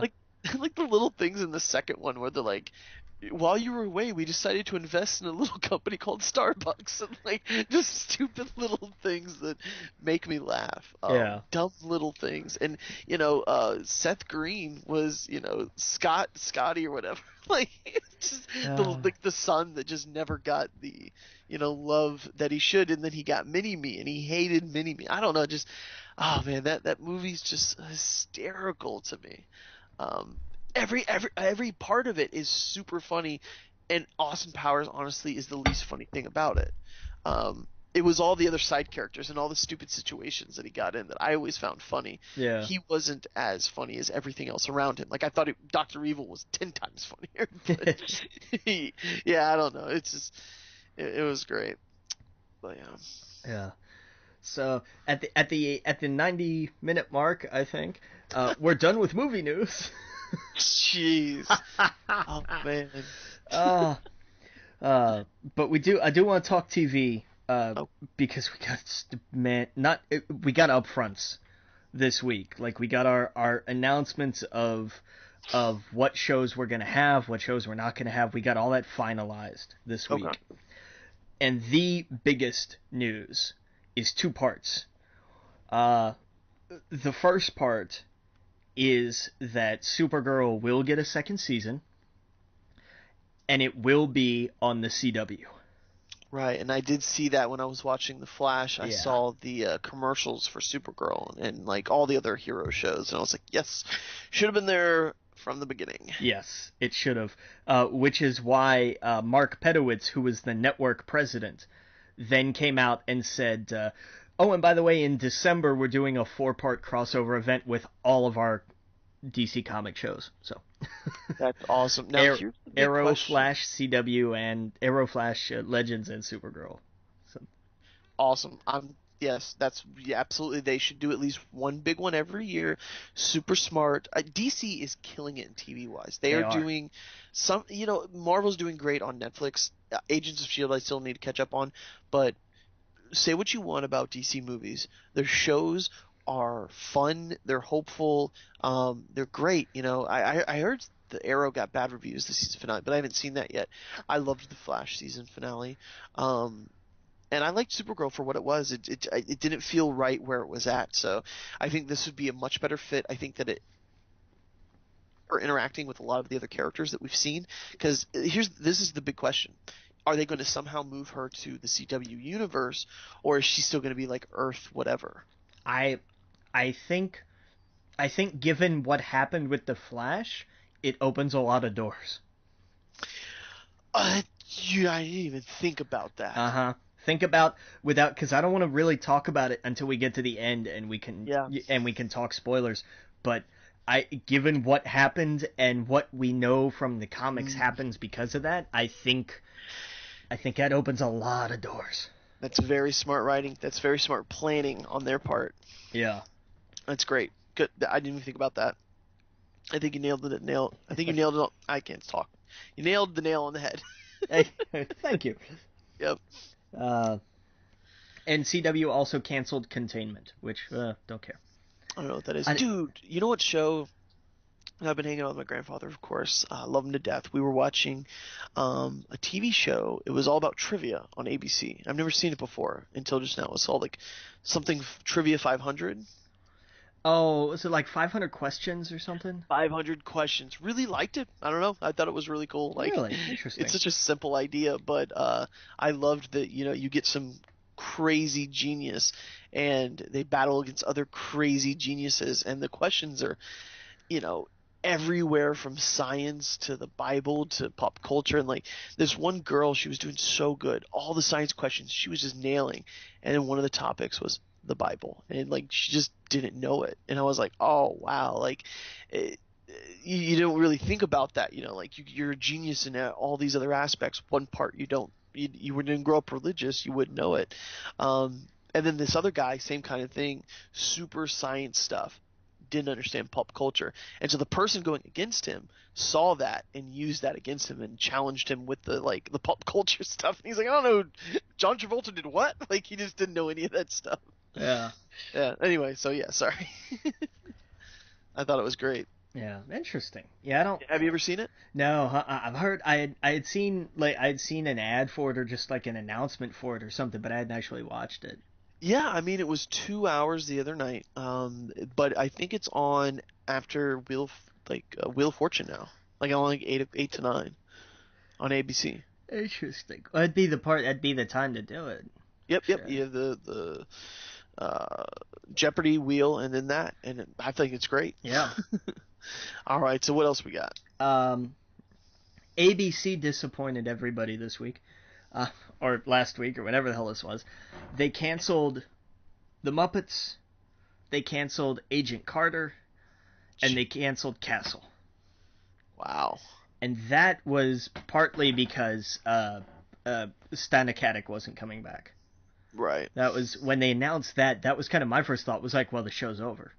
Right. Like that's there was no way.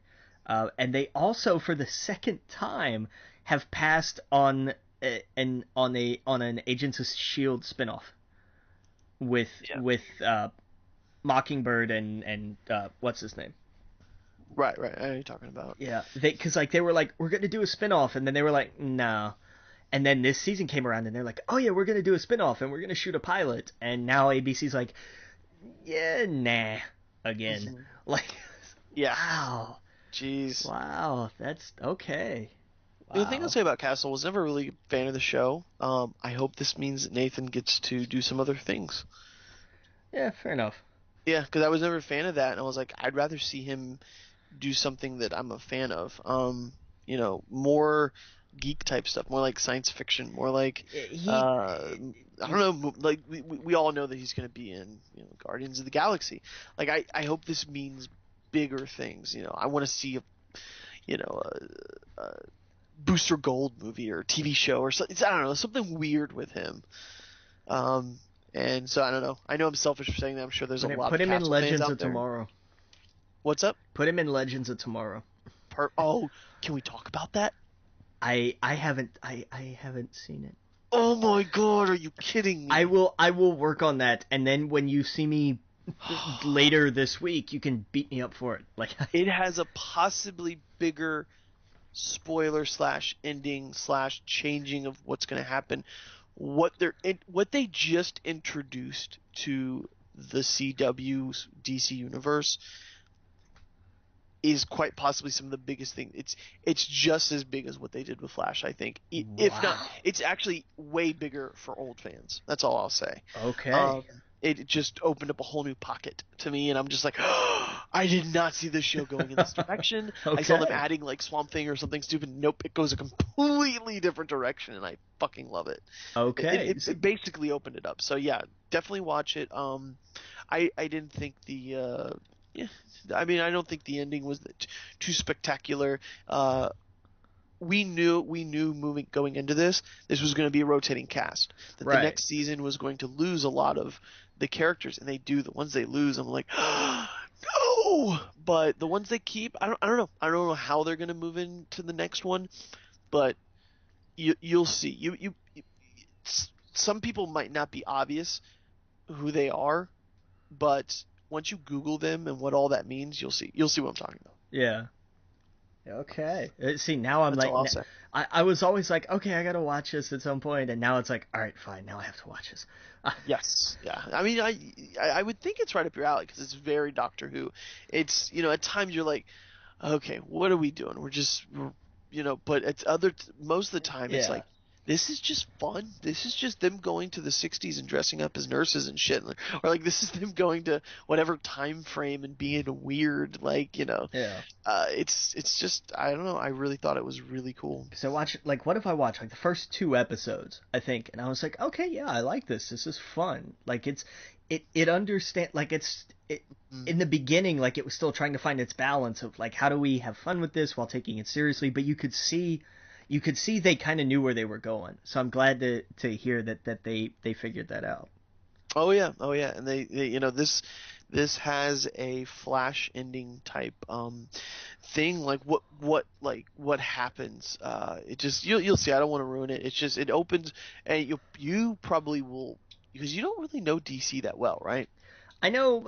I don't either. I mean, I don't. I should say. Yeah, I know. So, Like I know some. It's entirely possible that if it's something that's from like really old continuity, I don't. I may okay. have to look it up.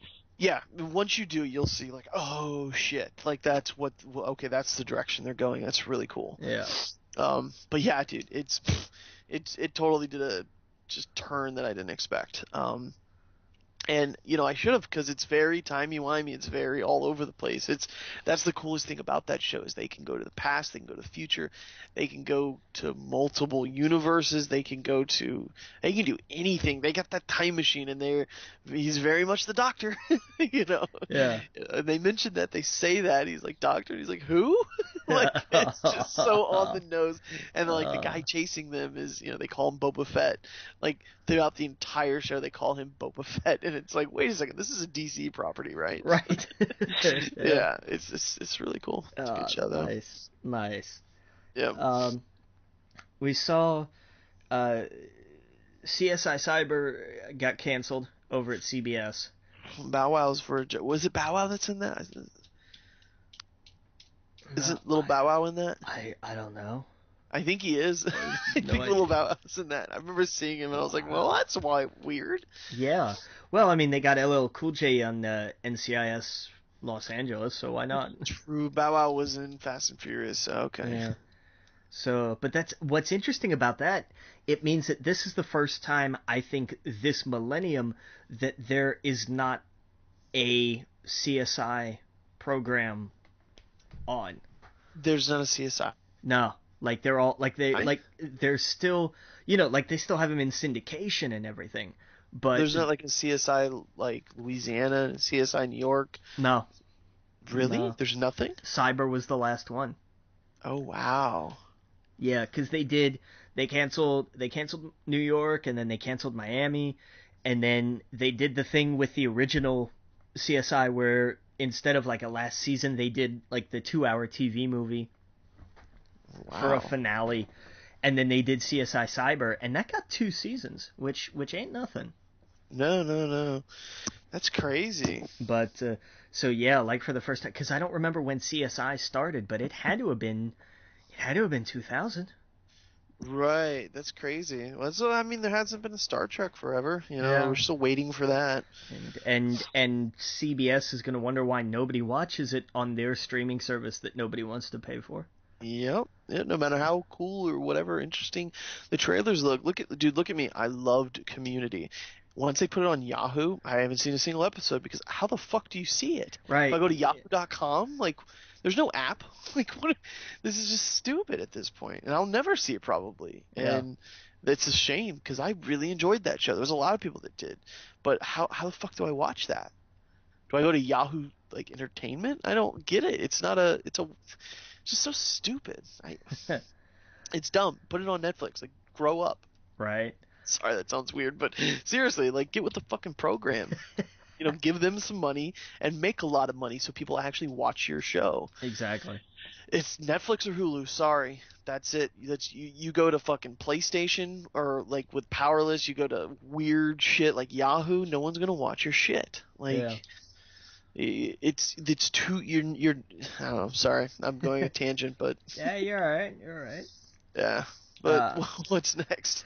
Oh, and speaking of CBS stuff, Limitless, they are shopping to other networks. Okay. They're looking to get rid of it. I saw one episode where like someone stole the pills or something. Yeah. I saw the pilot and I was like, oh, okay, I'm not interested. Yeah, no. Like, I was just kind of like, okay, cool, whatever. I never saw the movie. I kind of get the concept, Like, it made an interesting concept for a movie, but it doesn't really work as a show. Right. It's like, hey, it's an original idea. Let's milk it to death. Exactly. Yeah. Fox has announced that there will be more X-Files in the future. Cool. They're not going to do one this year. It may not be until 2018, but it is definitely something. It's not just like, hey, we did that one partial season and that was fun and we'll never do it again. They're like, no, we're gonna do that again, but just it'll be a special thing. Right. Yeah. Totally cool with that. I have no problem with that. Yeah. They're busy. I mean, those actors are really busy now with their other stuff, so. Right. Makes sense. They aired a trailer for the next season of Prison Break. Okay. Yeah, I did see that. That was pretty cool. Which is like, hey, we're just totally undoing the thing that we did so that we can make this again. All right. Well, that's a part of the trailer. No, granted, I never saw Prison Break, but I remember you told me about how it ends. Yeah. And that's a big part of the mystery. Yeah. So that's, I don't know. That'll be, like, I'll watch it because I liked, that was a show that, like, the first season of Prison Break is awesome. Mm-hmm. And I would recommend that to everybody. But then they literally do the same premise for the next 3 seasons. Oh, it's like 24. I mean, yeah, well, but I mean, it's different when it's like, it's the same idea. Like, 24 is kind of the same idea. You can play with, hey, how do we stop a terrorist in a day? Right. You can take that in different directions. But when it's, hey, how do we escape from this place using some tattoos? Like, that works for one place. Right. It doesn't work for somewhere all the way around the world. Yeah. It does, like, you can't just suddenly decide to apply that. Like, that stretches, that you can't suspend disbelief that much. It doesn't work that way. Yeah. The first season's great. I love the first season. And I would just say, like, and just stop there. Like, that's enough. Yeah. And especially because it showed the chemistry those two had, that they brought to Flash and Legends. Like, that was where that started. Right. And that was, it's worth it just for that. It really is. And you get the guy that played Clock King on Arrow and the Flash. He's in it too. I cannot remember his name. Oh, okay. But he was really good. He was creepy as hell. Yeah, I could see his face. Yeah, he was really good. And speaking of 24, 24 Legacy is going to premiere immediately following the Super Bowl. Okay. So they've done that before. They did that, I think, with the last 24, and they did it with the X-Files, I think. Oh, okay. So big spot, big programming spot. Oh yeah. We're gonna jump networks here.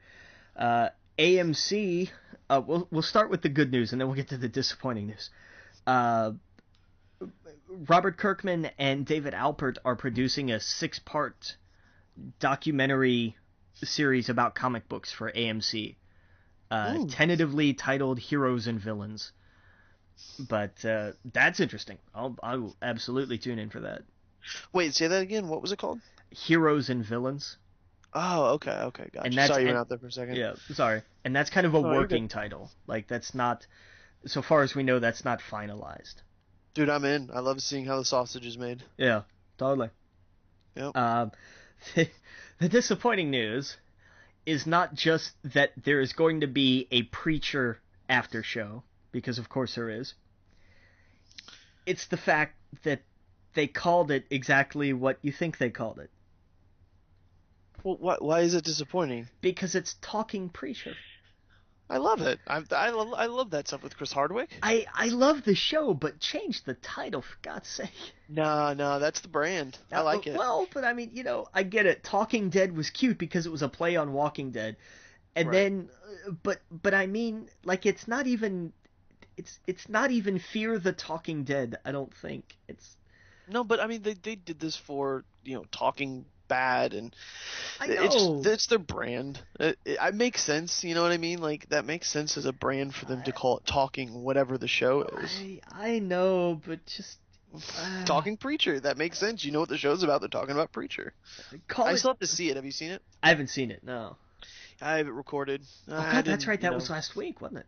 Yeah. It wasn't the right time for me to watch it, but maybe in a week or so I'll definitely maybe I'll catch it before, the next episode, but I've been interested in it. Yeah. Yeah. So I mean, you couldn't have just got Talking Preacher. You know what that is? Preaching. Like what? You go from preacher to preaching. Come on now. Yeah. No, you're right. You're right. I mean, I get it. I know. It's just I look at these things and just think of like, how could this be something that doesn't sound awful? Yeah. Like it worked for Talking Dead because hey, that's kind of clever. It's really also stupid, but it's also kind of clever. Like it works. You gotta understand the audience. Yeah. You're right. Someone's gonna go, oh, that's the show. That's gotta be the after show. Yeah, I know. Just yeah. Netflix. We got a lot of Netflix news. I know you saw the article about the 3 potential Marvel series they're working on. Yes. There might be, and this is, we'll put this in a giant speculation bubble here. There may be Moon Knight, Blade, and Ghost Rider. I'm so excited for Moon Knight. I love the idea of these 3 because they're so different. Yes. Like these are the ones that are way out there. Moon Knight being the more grounded of the 3, which is a phrase usually not associated with Moon Knight. Right. Yeah. But did you read the comic at all? The new one? I haven't, but I know I hear nothing but good things. It's really good. It's very good. I loved it. I think there's 2 or 3 issues. And it doesn't spoil anything, but like the guy who plays Moon Knight, he's what do you call it? Where you have like delusions.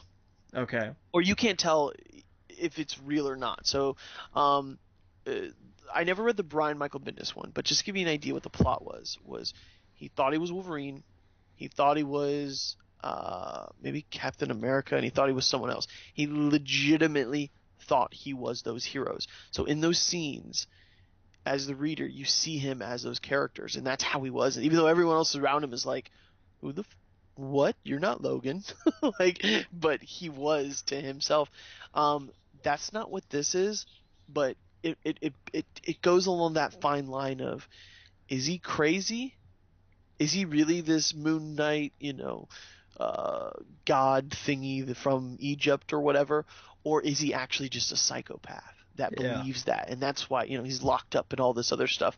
Or is he actually this hero that used to have this power that was stolen from him? It's like going to a loony bin and hearing someone say, "Psst, by the way, I'm actually the some thing has taken over me and it gave me these abilities and I don't have them anymore." And you'd be like, okay, well, right. You'd wink at him, okay. It's that, and it's really cool. I haven't really read much Moon Knight besides this, but I'm totally in. I'm all in. I'm like, I want to know more about this guy and his different personalities. That's what it is. He has different personalities, like me, myself, and Irene, just like complete different, personas. And I thought it was really cool. Nice. Yeah. So that would be such an interesting like show to watch, where like you see him be these completely different characters, and they're needed for certain situations. Like, you have to be this guy for this situation, you have to be this guy for that situation, but wait, what if you're the wrong guy in the wrong situation? Exactly. Yeah. So, yeah, so like one of them, I don't know, you'll see, it's really cool. Nice. Yeah, very cool. Netflix is also going to have exclusive streaming rights to Disney movies starting in September. Awesome. So the distribution model will be theater, Blu-ray, Netflix, and then premium cable. But what does this mean? So, for example, am I going to be able to watch The Lion King on it? What it means is that whatever Disney decides to stream, right, will only be on Netflix, not Amazon, not Hulu, nothing, just right. Netflix. And we saw this for a while now. They announced it a while ago, and of course their partnerships with Marvel has been just tremendous. It's their highest rated thing on it. And so, this would be great. I hope that it, I did look at the list. It meant, Civil War. It meant all these movies coming out. Even Spider-Man. But I'm curious about, are we going to see, Mulan? I think Mulan's on it, but like, Lion King and Aladdin and all of these older Disney animated movies that I want to turn on one night because, I need to watch something a little bit lighter. Like, I hope that's the case. Yeah. Fox and the Hound or Robin Hood or Hercules. Dude, I want to see Hercules. I haven't seen that in years. It just left. Actually, I think you can still catch it. It's on until June. All right. See, I want to see these older movies. It's there. Some of them, like, it's been kind of a rotating cast. There haven't been the really old Disney movies, I don't think. Cinderella, Snow White, like from back in the day. I haven't seen any of them. And I haven't seen, I think the only, like, Lion King and Aladdin are the only two, like, big Disney animated films that I haven't seen on there. It might be because they're probably the biggest in the 90s. Yeah. So they want you to buy the Blu-ray. Yeah. Gotcha. But I mean, well, and I think also because they've had re-releases. Like, they've had the Diamond Edition. Right. They did that for The Lion King a few years ago. They did it for Aladdin last year. For example, I want Zootopia to be on it. And I think that'll be part of it. Right. I think that's like all of the titles moving forward, for sure. Jungle Book. Like, I want those to be in it. Yeah. Yeah. So that'll be interesting. Oh yeah, totally. Netflix also announced the full title for the Gilmore Girls sequel series. It's going to be called A Year in the Life. Oh, okay. Following up on how they're doing 4 90-minute episodes, one about each season. So, hey, it's a year in the life. What do you know? But you know me, man. I'm excited for this. I can't wait. Oh, yeah. So that was interesting. I'm gonna jump one. Toby Jones, who played Zola in Captain America. Oh, okay. He is joining the 4th season of Sherlock. Oh, wow. See, I haven't even thought about the 4th season yet. Yeah, so that's gonna be interesting. Oh yeah, yeah, totally. I love Sherlock. So good. Yeah. And MGM has announced that they are doing a TV series. I don't know if we talked about this. They're doing a TV series revamp from the movie The Adventures of Buckaroo Banzai. I don't know anything about that. It was a bizarre old movie. That's one we should watch. Oh, okay. That was such a strange old movie. It was good, but I mean, I haven't seen it. God, it's been 10, 12 years at least, probably. Speaking, and I don't mean to change the subject at all, we can get right back to it, but speaking of Kevin Smith, have you listened to any of his recent podcasts where he talks about his reaction to his trailer? I haven't yet. And he says everything that I said, that people were like, what the fuck is this? Yeah. And he mentions kind of what you say, is like, it's not for everybody. It's a weird movie that he wanted to make. He completely understands it's not his older stuff. This is not Chasing Amy. This is not Mallrats. This is not Clerks. This is not one of those, this is the weird shit that he was just like, hey, that's a funny, weird idea. Let's just do that, Yeah. And he's like, and he says, He said, and what put me at ease, he said, I said this from the beginning. This is a trilogy. There will be 3 very weird films that I'm doing. And he goes, I'm fully aware that they all probably are stupid to a lot of people. He goes, but I promise you, after that, we will get back to what, a lot of the older fans like. The more, I don't know how to put it, but the more films. The View-esque universe, yeah. Exactly, yeah. So I was like, okay, get it out of your system, because I guess he has another one coming up. Something Lips or Goose Lips or Moose Jaws. Moose Jaws, that's it. Yeah, that's going to be his 3rd one. Yeah, and then he's going to get back to, because didn't he shoot Mallrats too? He's like they found the mall. Okay, that's what it was. Yeah, gotcha. They are working on these future projects, but here's the interesting thing: when he did Tusk, when he sold the rights to that was when, I forget if it was A23 or whoever it was, came up and they were like, what else are you working on?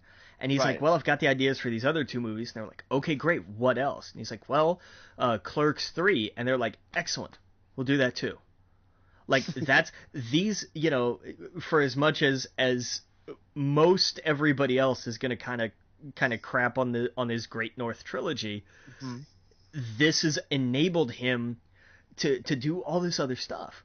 Like, not just get back to Clerks and Mallrats, but also to direct an episode of The Flash. Oh, yeah. Which in turn has opened up so many doors. Like, they're bringing him back for that. He's doing this Buckaroo Banzai show. Like, it's finally starting to give Kevin work. Smith his own CW show. Give him Booster freaking Gold with Nathan Fillion. Being done. What's interesting is he's always talked about, like, he didn't want to direct, like, this is not what he wanted to do. He wanted specifically to stay away from comic book stuff so that the comic book people could do it. That was always his position. But he is the comic book That's people, though. Finally what we've been able to beat into his head. Like, right. Like, he is the comic book. He's the guy that knows Daredevil and all of these characters up and down. Like, even when they threw, Green Arrow at him, that was one of my favorite Green Arrow books. And when I read that at the time, I didn't understand a lot of these other characters, but I was so engaged in it. I thought it was so cool. How did Oliver get back? He was this shell of a person, and the Quiver storyline, I thought it was so fucking cool. Yeah. Because he had just his dialogue is just dead on. So I don't know, man. It put me at ease. It put me, okay, well, he's gonna get these out of his system, and then it might not be for me, but I'm looking forward to the next things that he does. Yeah, and that was kind of always his position, was like, I've got this plan, I'm gonna do this. Like, I've got these ideas, I got to get them out. And apparently, the trailer leaked. It's not the trailer he wanted the American audience to see, because he said that's not really. He goes, it represents the film, but it's not the vision that I wanted to show you. So it's the Canadian trailer? Well, yeah, the way he put it was like, that's not the one that you guys should be seeing, and now we had a time plan to release it, and he goes, it's ramped up incredibly. So he's trying to get a new trailer out, so it's like, why is there a little sausage man running around, and what's the fuck is going on? Yeah. So those are going to be interesting. Yeah. So at the 2-hour mark, we're going to get into some video game news. Yeah. And we'll bounce through some of these, because a lot of this is rehashing stuff. Like they may show the PS4K, whatever that is, at Tokyo Game Show. Okay, great, whatever. Yep.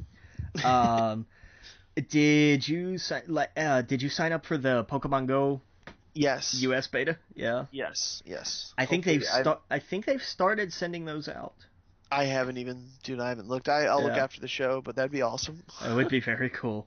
Yes. Capcom, it's reported that they're going to show Resident Evil 7 at E3. There's talk of the buzz going around is that it's going to bring the genre back to its horror game roots, and I'm like, we've heard that before. Give me Resident Evil VR and I'll be happy. Yeah, okay. That's how you bring horror back. Yeah. Yep. Some more Tokyo Game Show news. We may see the NX at TGS. We know we're not going to see it at E3. Wait, like NX, like NXT? What? Do what? I'm just kidding. I said like NXT. I don't know, man. They're bringing in a lot of Japanese talent. They may have to cross over. Man, this was like the Tokyo Game Show, like taking over for like the premiere. That's cool. I know they're fighting for it. Like TGS gets a little bigger every year. It's kind of TGS. Do what? When is TGS? You know what? I don't know off the top of my head. I can look real quick. But that's been getting a little bigger every year. It's kind of been like PAX. Yeah. Like they've really been trying to be like, hey, we can do more with this. Tokyo Game Show. Nope, wait, that's last year. I can find it here. There it is. Wikipedia. September. Yeah, it's usually not until like August, September. So E3's next month. Okay. Yeah, so E3's in a few weeks. Right. Okay, gotcha. Yeah, it's not. And it would make sense that like because we're not going to see the hardware at E3. I understand that. Right. But there better be some details. Like it's E3. It is the big show. Yep. I agree. So, I mean, there's that. Team Dakota, which was working with Microsoft on Project Spark, they've pulled the plug on that. There's no more Project Spark. Yep. I don't know what the community was like for that. I don't know how big it was. So I don't know if this is a really big deal or not. I genuinely don't know. Okay. Here's one that I thought we'll stick on that for a second.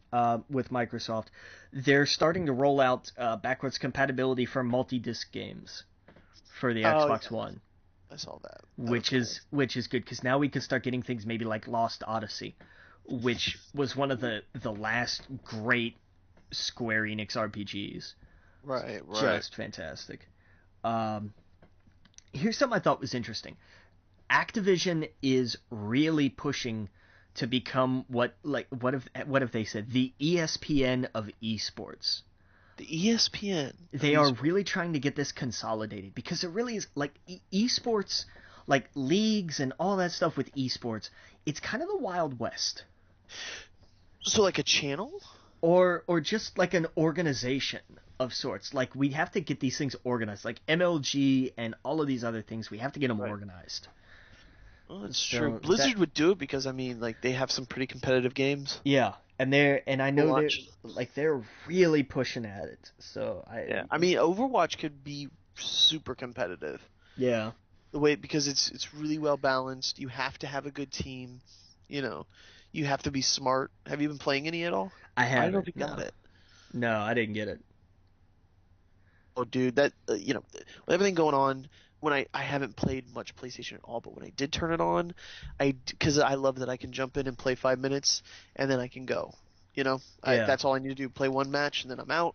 Or I could sit there and play 3 hours. You know, I of course over the last week I would have loved to put in some time, but you know if everything that went on didn't go on, I would have been pumped Tuesday. You know, or Monday actually. I think it released early because it released Monday at 7:00. 7 p.m. Really? Which is super rare, but their thought process was, you know, I saw a meme online. And it was it was a GIF, and it was basically like a box full of a bunch of I forgot if it was rats or it was hamsters, and the box said Overwatch Blizzard servers on it. And they lift the box up and they all pour out because that's what it was. You know, they were anticipating, you know, an online first-person shooter, online-only game. First day, servers are going to be down, of course. Well, right. What they did is they released the game on Monday at stores for you to purchase, and they released it and it downloaded to your PlayStation system on Monday as well. And at 7 p.m. and it was down globally. It was like a global launch. So at 7 p.m. Eastern time and whatever time it was your time, whoever's listening, it was launched and ready to go so that you could play that night and you can play the next day. They wanted to make sure it was stable, and it was. I mean, I played it for a little bit, as much as I could, you know, throughout everything. I had maybe a few minutes here, a few minutes there, and it was fun. It was Overwatch. The entire beta was in the game. And I did see that they added where you can buy loot crates, which is fucking crazy, and I can't go anywhere near that. Yeah. But it's Blizzard, man. I could totally see people going, you know what? I want to unlock all these skins. I'm just gonna gamble. Here's $50. Here's 50 loot crates. It's it's super addicting. It's super fun though. Like I can't wait until maybe a few weeks from now where, my head's kind of in a better place and I'm playing more games and I'm just diving into that before, I don't know, No Man's Sky, which I heard was pushed back till August 9th. Yeah, yeah, they delayed it. Yeah, so that's the next big one. And yeah, dude, I'm just having a ton of fun with Overwatch. I can't recommend it enough, dude. It is a freaking blast. But yeah, sorry, go on. Excellent, excellent. No, very cool.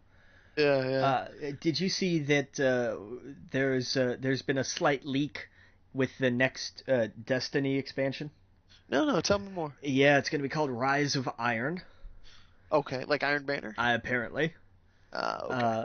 And they all that we really know is that it's supposed to be larger than both Year One DLC packs.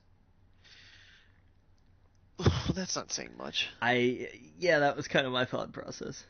I mean, I get what they're saying. They're like, this is bigger than Year 1 DLC, but that's not saying much. Right. Make it as big as, what was the last one?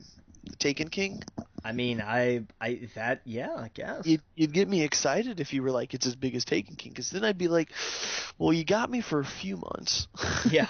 Yeah, exactly. But yeah, the two expansions were literally nothing. They were one raid and what else? Like random like wolves dropping all over the world. That was stupid. Like, see, I'm at the point now, dude. I don't know when I'm gonna go back to Destiny. I used to play Destiny constantly.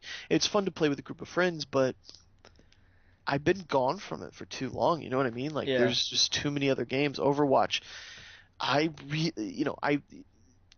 end of the year, I hope we look back, and I really think Overwatch is gonna be the surprise hit. Did you see how many beta people played it? It was how many Al- million? Almost 10 million. Jesus. Yeah, I think the one that had prior to this that had the record was Division at like 7 something, and this had Yeah. 10 million beta players. This game is so freaking popular, and it's a blast to play. If you would have sat me down and say, hey, you're gonna like this, of course if you left Blizzard's name off it, you were like, you'd like this team-based first-person shooter, I'd be like, you're fucking crazy. This sounds stupid and repetitive, and there's 3 game modes and not really many maps. I would have been like, that's dumb. It's when you play it, when you put it in your hands, and you have an actual team of people to play it with. It's some of the most fun I've had in years. So it's kind of weird. A lot of people complained about Battlefront, not having a single player mode and not having all this stuff. Like there was some major complaints about that. But when it comes to Overwatch, people just don't give a fuck because there's like, this is fun. Well, and I mean that's Maybe it's because of classes. Like there's 21 different characters in this game, and they're all extremely different. yeah. I Right. think that's definitely a part of it. Yeah, because I mean, Battlefront, you're a stormtrooper or you're a rebel. Like, Right, there's that's really it. not the wiggle room. There's some cool little, cards, but that's it. Where Yeah. this, it's like, no, you want to be the healer, you want to be, the angel woman or whatever. You want to be, I don't know, Junkrat. You want to like, there's the character Soldier 67 or whatever. Like, they're so different. I think that's what makes it fun, stand out. Nice. But yeah, sorry, go ahead.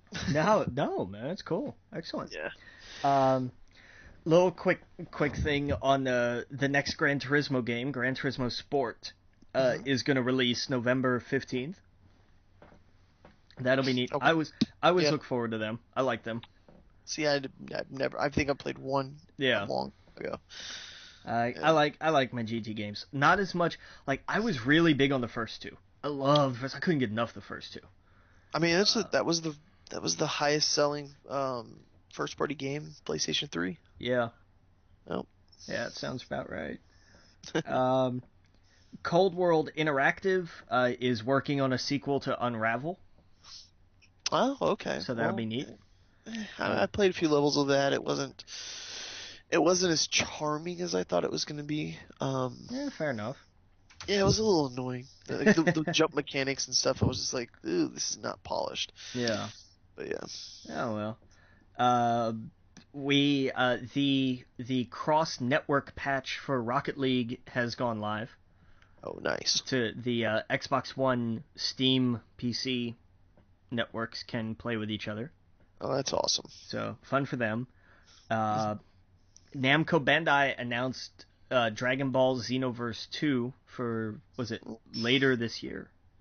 That was a game I played for a little bit, never touched again. See, Xenoverse was like, hey, look at this. They made a competent Dragon Ball game again. Right. And that was kind of all you could say about it. Yeah, I mean, I don't know. I don't know why I didn't go back to it. It's just there's so many games. Yeah. Jesus. Yeah, we're like you really have to make something worth the time. Yeah. To really invest in it for sure. Oh. What else we got here? Oh, did you see they released?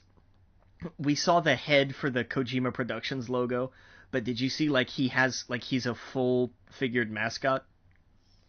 No, I didn't see that. Yeah, his name is Ludens, Ludens, and he's wearing like an EVA suit, like a big clunky space suit. What? Yeah, it's really weird. Like, when we get done here, look it up. Like, it's kind of interesting looking, but at the same time, it's like, okay, what does this mean? Yeah, I just googled it. Okay, yeah, that's interesting. Yeah. We'll bounce ahead a little bit here. Did you see that the 25th issue of the Darth Vader comic is going to be its last? Yes, I did. I did. It's going to be an oversized issue.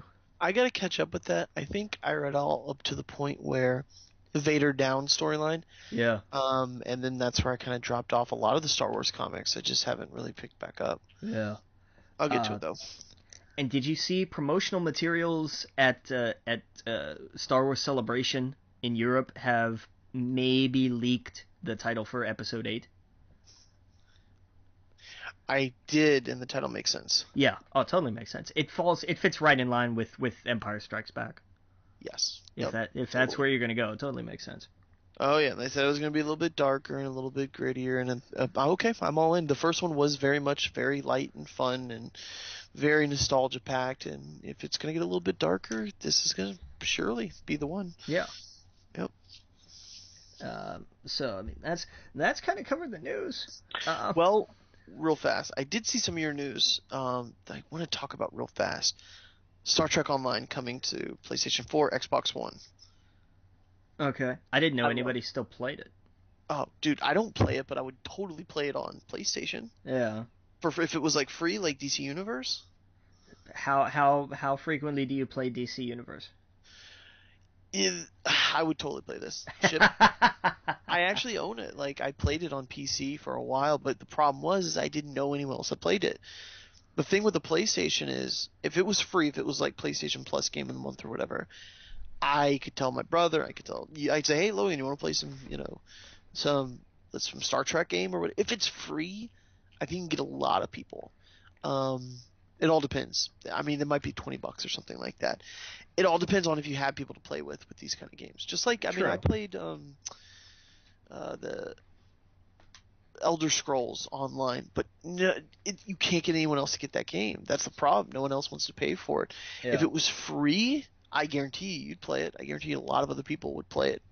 But with those games, you have to have some people to play with, and that's why I stopped playing Star Trek Online. It's a cool concept. Like, you have your own ship, you have your own fleet, you bounce around from world to world, exploring and doing stuff. But you gotta have you gotta have a crew. Yeah. Oh, Yokai Watch 2 is coming? Sequel? Yeah, awesome.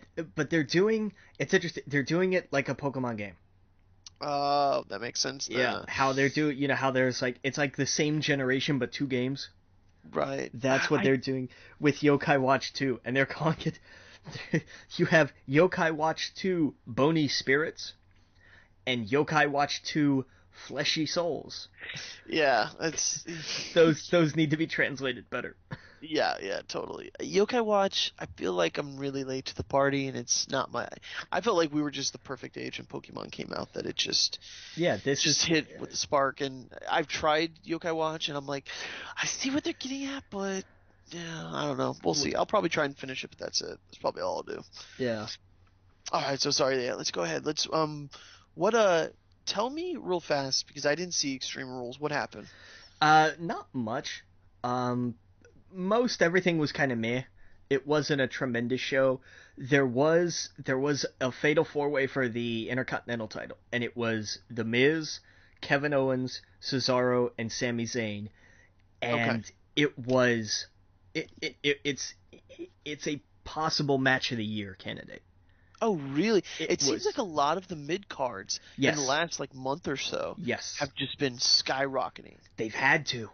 Like, Yeah. look at what's happened. Like, WrestleMania this year was such an underdog promotion because none of the big names were there. Rollins was injured. Cena's injured. Orton's injured. There have been Right. so many injuries. Like, they Right. have. So, you've got this mid card that has to step up. Kevin Owens, Sami Zayn, Cesaro in particular. Like, these three. And even The Miz. Like, I can't stand The Miz. I didn't like Right. him when he was on The Real World. But I like did. I liked him. I was like, oh, that's cool. He's got a dream. And then like when I found out he was a wrestler, and then I found out like he won the title, I was like, holy yeah, shit, he did it. and Good for him. he was an atrocious champion. Right, right. I'm sure he was. But this was back when I didn't watch wrestling. This was Yeah, just like, you know, when you see someone, you're like, holy fuck, he did it. yeah, Like I never thought in a million years he was actually gonna do it. I thought he was just gonna, be drunk in Vegas for the rest of his life. right. And the motherfucker did it. He had a dream and he did it. I thought that was cool. Whatever happened to the like his sidekick guy that like they stopped doing that gimmick? They Now. let him go a couple weeks ago. Oh, that's right. And That's right. here's what sucked. Sandow was so good, and his Mizdow gimmick was hysterical. It was absolutely hilarious. It was ridiculous. It was ludicrous. It was over the top. It was nothing but pure entertainment. There was nothing to that character other than character, and he went out there and he threw himself at that. So why did they stop that? Like he could have copied someone else or something. Like Well, just would have been fun. that was what he did before that. That was what led to that. He did impressions of everybody, Oh, and okay, then he gotcha. landed on The Miz, and they were like, "Well, hang on. You do all these impressions of other people. What if you did not just an impression of The Miz, but like as a stunt double?" Right, And right. that was where that evolved to. And then like once that stopped, he was like, "Well, now what do I do? I can't go back to the same old gimmick." And Right. so they were like, "Well, wait a minute. Yes, you kind of can, because we've got Curtis Axel here who's doing Axelmania, which was a ripoff of Hulkamania. So Right. why don't you be the Macho Man Dow? And we'll have like a second generation goofy Mega Powers tag team." And then, Right. of course, everything happened with Hulk Hogan, and they went, "Well, that's not going to work anymore." And Right. then, like, they went on to do something really stupid with Curtis Axel in the Social Outcast now, but it kind of left Sandow without a road. Right. And eventually they were like, "Look, we got nothing for you. Bye." Oh, that sucks. And it You does, spend your whole life doing that. and especially because he was so good. He was a Yeah. fantastic technician. He was great in the ring. He had tremendous charisma. Like it sucks. It really, Sucks. really sucks. He was trending on Twitter when he got fired. That's Wow. how much. That's how much outcry there was. Like he was a global trend on Twitter. Didn't someone quit or get fired right after Extreme Rules? Right before Cody Rhodes. Cody Rhodes quit. What? And then he's got that whole thing with the arrow? He hated that gimmick. He Oh, hated he it. did? He was like he wanted to be. That was part of his biggest bone of contention with WWE, was that he wanted to do so much more, and he couldn't get out. He couldn't break out of it. Oh, that's a shame. I Yeah. thought Stephen Amell or whatever was a pretty cool dude. Like, That it was was cool that he was involved with the WWE. and I'll tell you what, his match, his tag match at SummerSlam, he Mhm. went after it, man. Yeah, he Like did. it wasn't like, "Oh, we got a celebrity to show up and like they'll do something." I mean, he went like But see, that was are you impressive. sure you really hate it? Because he was at, like, he went to MegaCon and interrupted, like, or I guess that's part of, like, the contract he had to do or something. That was part of the angle, but like Uh-huh. that was almost a year ago now. Oh, okay. That's He's right. been doing that gimmick for so long. He was, oh yeah, because he posted a whole big statement of like, here was why. And there was no bitterness. That was what I loved about it. It was like, look, I love this business. I was born in this business. I grew up in this business.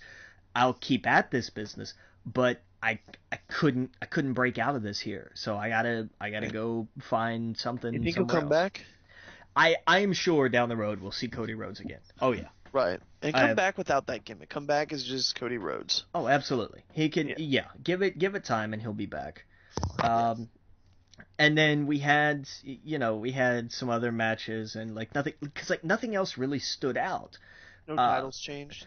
Not that I can remember. The New Day retained, which was good. That was a good match.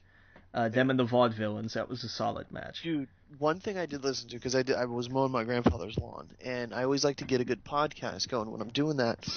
I listened to the co-optional podcast with Total Biscuit with Xavier Woods. I love Xavier Woods. And you will absolutely love it. The topics that they talk about, the things that they discuss, it is some of the coolest. And I think that would be the perfect introduction for you to listen to that podcast to understand the characters. Like Jesse Cox is the funny guy.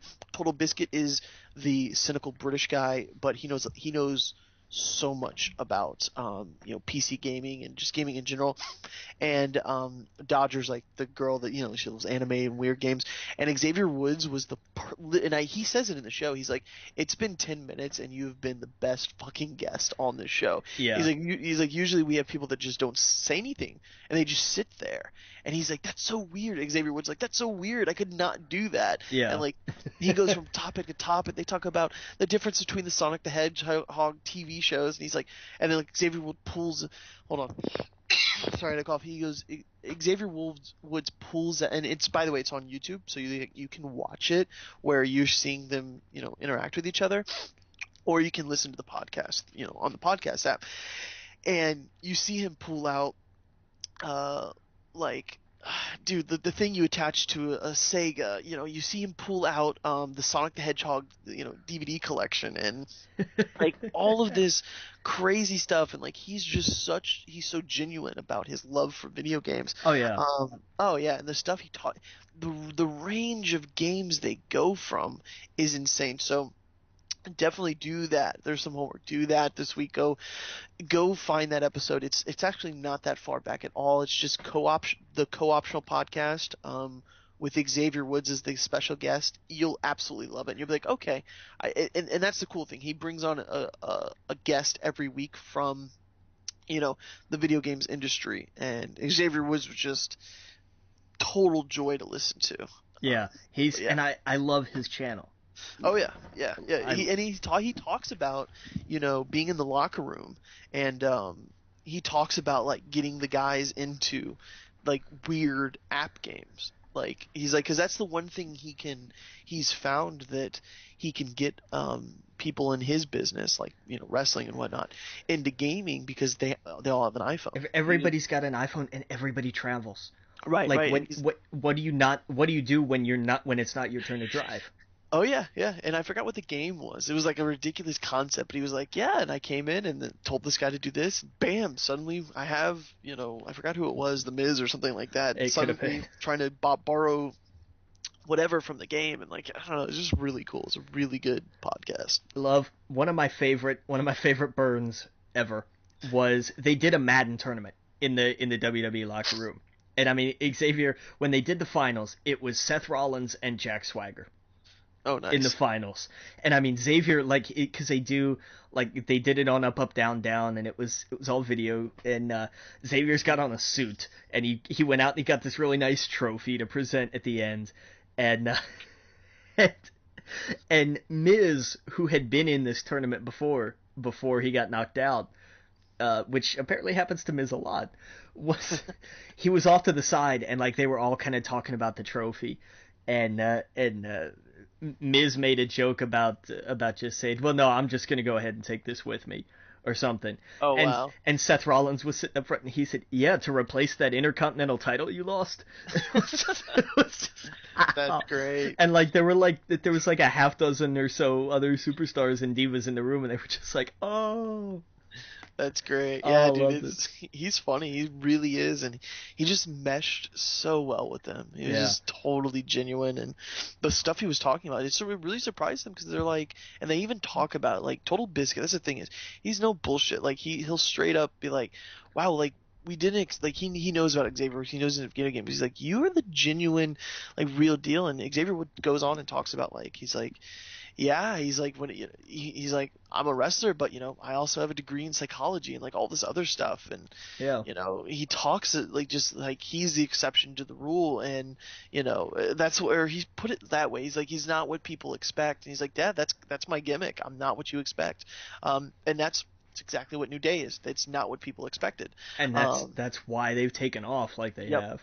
Oh yeah, oh yeah, oh yeah. So it's really cool, man. You really got to get into that and Giant Bomb, like with Dan Riker, like every episode he talks about wrestling. He talks about playing these app games with these wrestlers, and he's like, what life am I living?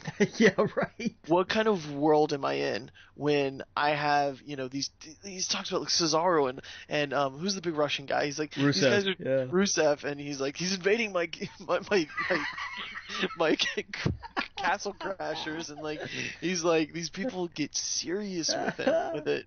It's hysterical, man. It absolutely is hysterical. It's great. That's fantastic. Oh yeah, and Xavier Woods was also at the Paxomania thing, like, or he talked on the thing to Dan Riker, and this is really cool. It reminded me of you. I was like, Logan would totally dig this episode. Yeah, God, I love Xavier Woods because he's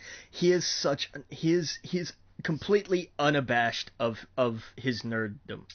Oh yeah, he has absolutely no qualms. He's like, yeah, I love video games, I love anime, I love like what? Come on, bring it on. Like I'm not. It's not a thing of like, oh yeah, I kind of like video games, but he's like, no, who wants to play Mortal Kombat? Come on. Oh yeah, anybody? Yeah, Sasha Banks, come on, let's go. Let's sit down and play some Mortal Kombat. It's like, what's like, all right, cool. Oh yeah. He's like everywhere he goes, he's got his PlayStation.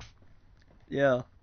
And he talks about just anime, like shit that I've just never heard of, and they're blown away because they're like, holy shit, you watch that? And he's like, yeah, why not? And they're just, I don't know, it's really good. Yeah, it's crazy. But they retained, okay. and then there was a couple other things. Kalisto lost the U.S. title. Okay. Rusev beat him for the title in a strong match. Like Rusev, like that was a strong showing of like, oh yeah, that's right, Rusev is a badass. But that's just until John Cena comes back from his injury on Monday and beats him for it again. Like that. Look, let's be real. That's what's gonna happen. And then you had the main was AJ Styles and Roman Reigns for the heavyweight championship. And good match, solid match. I hated the finish, not just because Roman won, because everybody knew Roman was going to win, but like AJ literally hit him with everything at least twice. And then Reigns hits AJ with one spear, and that's it. It's over. Wow. That's just garbage. But thankfully, Seth Rollins came back from his injury and pedigreed Reigns. So, I was going to say, any surprises? Yes, that was the surprise. So he's back. He's back. Now, is he a bad guy still, or is he a good guy? He's trying so hard to be a bad guy. Oh, okay. But I was going to say, it would be the perfect time to make him actually good. Well, I mean, here's the thing. Like, there's no faces. No, there's not, because Roman Reigns will never be taken seriously as a face. It'll never happen. I think he'd be a great face. But, like, they can't... Like, here's the thing. Like, they brought him back, and of course he got cheered. Like, they blew the roof off the place. That's what I'm saying. Like, people were going to cheer him. I know. And they tried last Monday. They tried so hard. Like, the material they gave him to throw out there was just, like, he did a whole thing of, like, and you guys all sent me letters and emails, and every single one of them I threw in the trash. Because I hate you people. And just, like, I was like, and you could tell, like, they booed him for that. And then when they made the match, like, it's going to be him and Reigns at whatever's the next pay-per-view, Money in the Bank. And when he said that he wanted to challenge Reigns at Money in the Bank, like, you could tell some people were like, we're booing you because we have to, but everybody else was like, yay, please, anybody but Reigns. It's like they're going against the flow, Yeah. and everyone is saying we would have so much more fun if we turn around and go that direction, Yeah. and they're like, nope, nope, nope, we're still gonna go down shit creek. Yeah. Well, I mean, that's why they're giving us the mid card that we It's have. it's so That's, it's so ridiculous. I know. What happened? I know. That's why they're giving us the mid card that we have. That's why the IC title is such a hot scene. Because Yeah. they're, Reigns is going to hold this title until SummerSlam, where he's finally going to lose it to Rollins. That's got to be where this goes. And people are going to be happy about that. It's like yes. the last, I don't know, few months that I've been watching wrestling, and you brought this up too. It's like they have been listening to what the fans want and just purposely doing the opposite. Sometimes, yeah. Almost all the time. I mean, I can't think. The only good things that ever really happen, it seems like they have good ideas, and then it's like they tease everybody. Well, what about this? It's like Shane McMahon. Like, he should have won. He should have beat the Undertaker because it was the same end result. No, well, I mean, here's the thing. Like, at the end of the day, the match didn't matter. But well, that's what I mean. Like, yeah. it also doesn't matter if the Undertaker loses because he already fucking lost. So, like, you would have surprised everybody if Shane McMahon won that match, and he deserved it, man. He jumped off the. It's like little things that they're stubborn about that just rub me the wrong way. And I get it. I do. But, like, there was no way the Undertaker was gonna lose at WrestleMania in Dallas. That was just never gonna happen. There was That's no way. what would make it good. That's what would make people go, holy shit, he just did it. And not like, holy shit, like the Undertaker lost to Brock Lesnar because that was terrible. It would be like, oh, I didn't expect that. And it still had the same outcome. I don't know. It's, right. And then and then you could set up like a whole feud over the next year between Taker and Shane. Like, Taker just kind of, playing mind games with him for the next year. Like, it could work. Exactly. And like I said, the thing with Seth, and make him, because he could be a good face and then have, Reigns can totally be a heel. People do not like him. They need to get that through their skulls. I know, but they're just too stubborn. They're never going to turn Reigns heel. It's going to take, like, that's, for as much as they want to remind people, oh, hey, remember Roman Reigns has a cousin. I don't know if you've heard of him. He's called The Rock. Like, they bring that up like it's like punctuation for every sentence about Roman Reigns and his cousin The Rock. Like, every time they talk about him, it drives me crazy. And they forget that Roman Reigns' cousin The Rock would never have become The Rock had he not had that spectacular heel turn. Yeah. That was what started it those years ago when he was with the Nation. That was where The Rock was born. Oh, yeah. So let Roman go there, for God's sake. Yeah, they won't. He's going to be this. It's just ridiculous. He's not Cena. He cannot do that. He cannot have the. It's just ridiculous.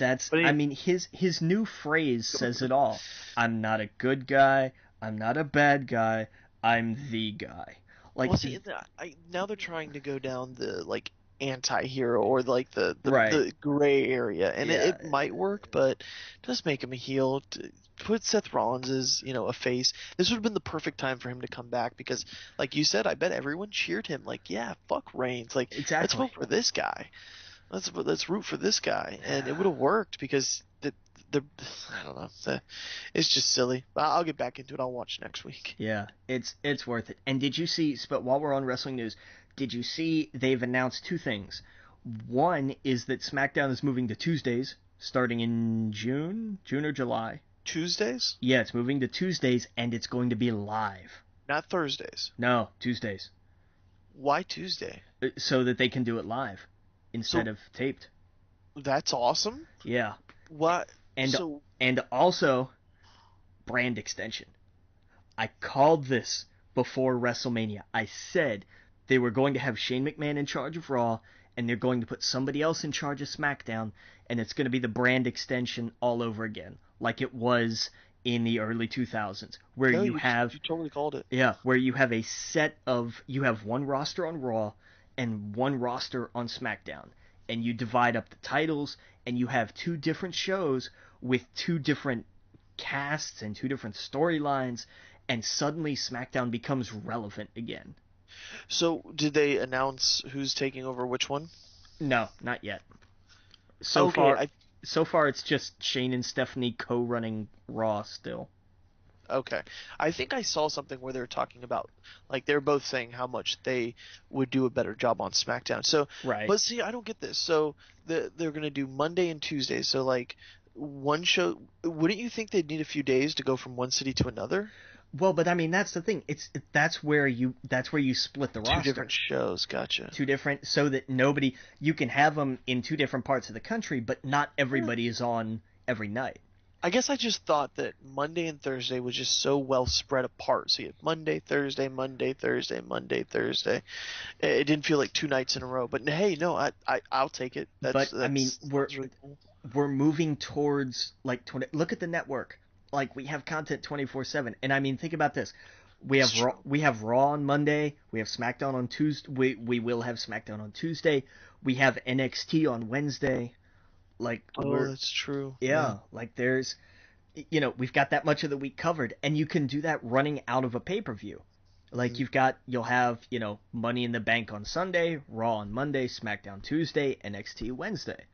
Like you've got more than half the week covered one week out of a month. Right. No, you're right. That's all content they can have. Yeah. So, I don't know. We'll see what happens moving forward. I want to shout out. I've been watching. We were talking about YouTube channels. There's a channel called WhatCulture Wrestling. It's a website called WhatCulture.com, and they have a section dedicated to wrestling. Their YouTube game is phenomenal. I love it. Each personality, they have 4 or 5, has their own thing that they do.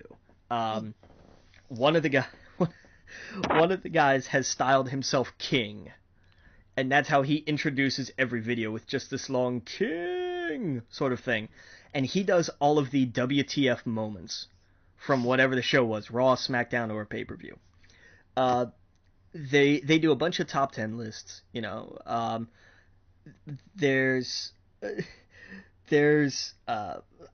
ups and downs for each week. One is like, hey, here was a great thing that happened. Oh, and here was a bad thing that happened. But the biggest thing they have is this kind of show within a show of theirs. It's called Adam versus Adam, because they have 2 Adams on staff. Okay. And so they created, this was just sort of like physical challenges at the beginning, kind of thing. And the winner would be the WhatCulture Heavyweight Champion. And the board, the belt, is something that I absolutely love, because it's clearly cut out of a cardboard box. They didn't paint it, they didn't tape, they didn't anything. They traced the pattern of a championship belt onto a cardboard box and cut it out. They taped the logo to the middle of the belt. Wow. Does it say champion Adam? Because no matter who wins, that's the champion. Well, they do the whole name, but it's just a strip of white paper that they tape underneath the logo. I thought it'd be great if it just said Adam, so they never had to change it, just kept handing it over. Right, but here's the thing, it was just like little challenges of some kind, like, hey, this week we're gonna play FIFA or something like that, nothing crazy.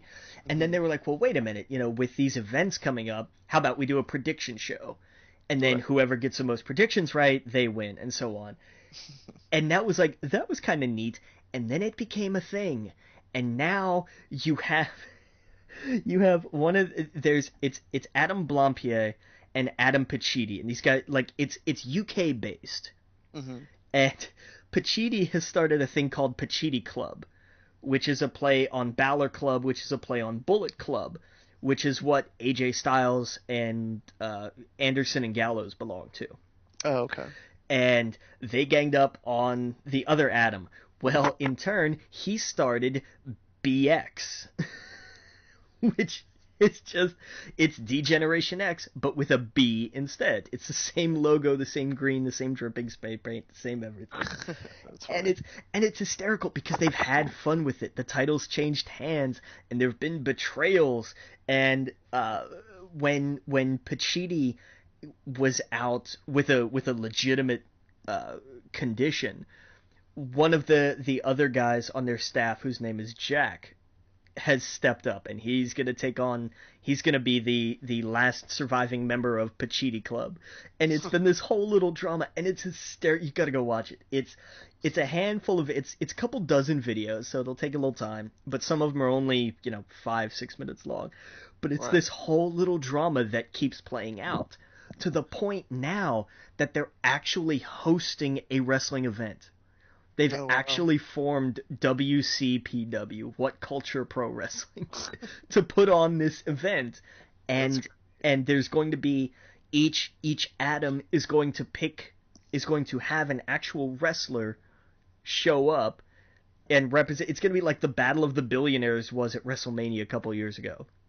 Yeah, They're each going to have their own wrestler, and it's, oh my God, you got to watch it. It's so much fun. It's hysterical. Where are they out of? They're somewhere out of England. Oh, in England. Gotcha. Yeah. Okay. But you got, it's just because it's hysterical. Because you see at the beginning, they were like, hey, here's a fun idea for a YouTube series. Right. And then as things started to happen, they were like, wait, how can we make this like a wrestling story? Right. And you can see, like, clearly there are parts where, like, especially with the prediction shows, where, like, oh, hey, they actually got more predictions right, and it was genuinely, you can tell there were plans for, like, if they win or if they lost, but what was going to happen was genuinely up in the air because they still weren't sure. Right. So, like, they scripted what they could, depending on the outcome, but they couldn't actually script the outcome because it wasn't in their control. But they had, and then when they needed to have the ultimate backup plan, they did, and it's, oh my God, it's hysterical. It's so much fun. Yeah, no, I just jotted it down. Yeah. What Culture, Adam vs. Adam. I'll check them out. Yeah, it's hysterical, and you have to start at the beginning just so that, just because it's a series. It's become a series now. Yeah, no doubt, man. I'll definitely check it out. Sounds good. I'll watch it this week. I'll get back to you next week with it. Nice, sounds good. Talk real quick about The Flash. Okay. Wow. Yeah, I loved it. I mean, we're gonna get all the spoilers now, so yeah, just heads up. But yeah, man. They went Flashpoint. I liked it. What was it? They went Flashpoint. I couldn't believe it. Yeah, I didn't believe that either. They just. Yeah, I wonder what this means. I wonder what they're going to change. And I think, like you said earlier, this could totally bring Superwoman or Supergirl into this universe and all make it one.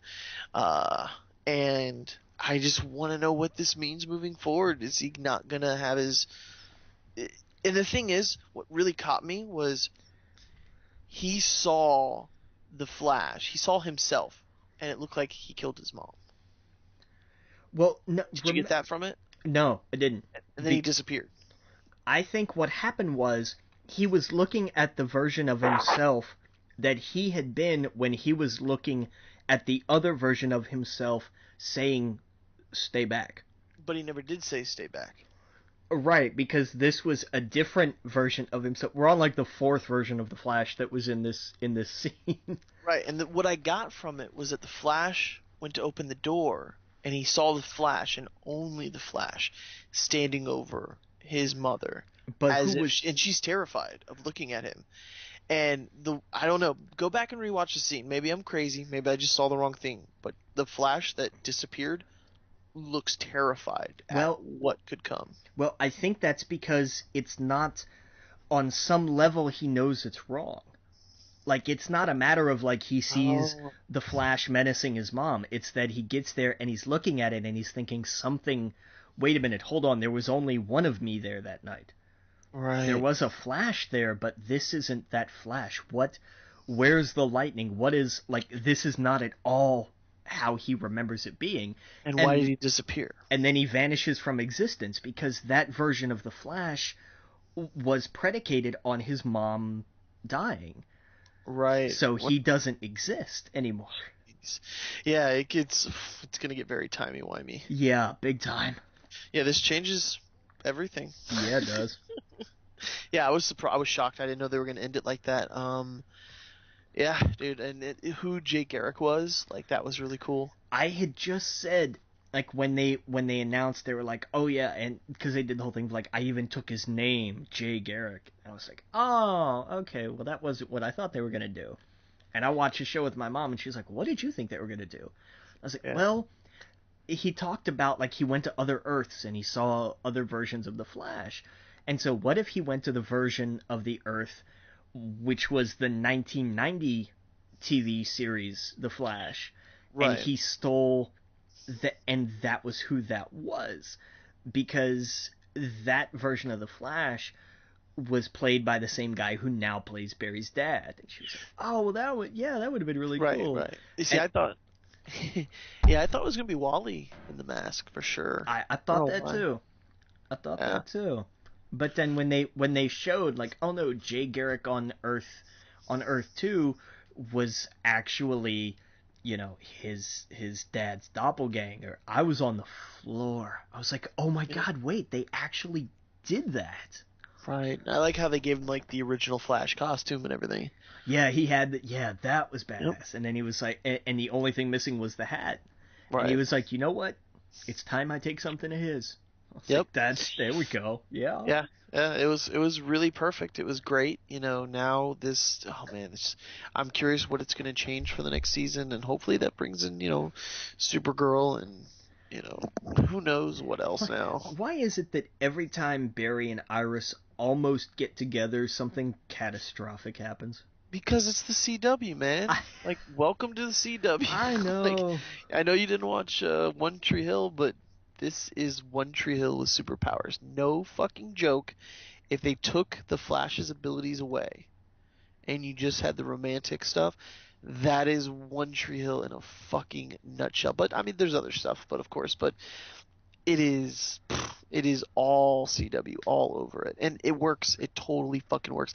If you would have told me this years ago, I would have been like, "That's not how I want these shows. That's not how I want to see the Flash," because on any other network, it would be, I don't know, kind of like what Supergirl was, maybe. No, no, Supergirl was very CW. It would have been different. You know what I mean? They would have focused on a lot of the other things. I love the soap opera drama kind of stuff that goes on with them.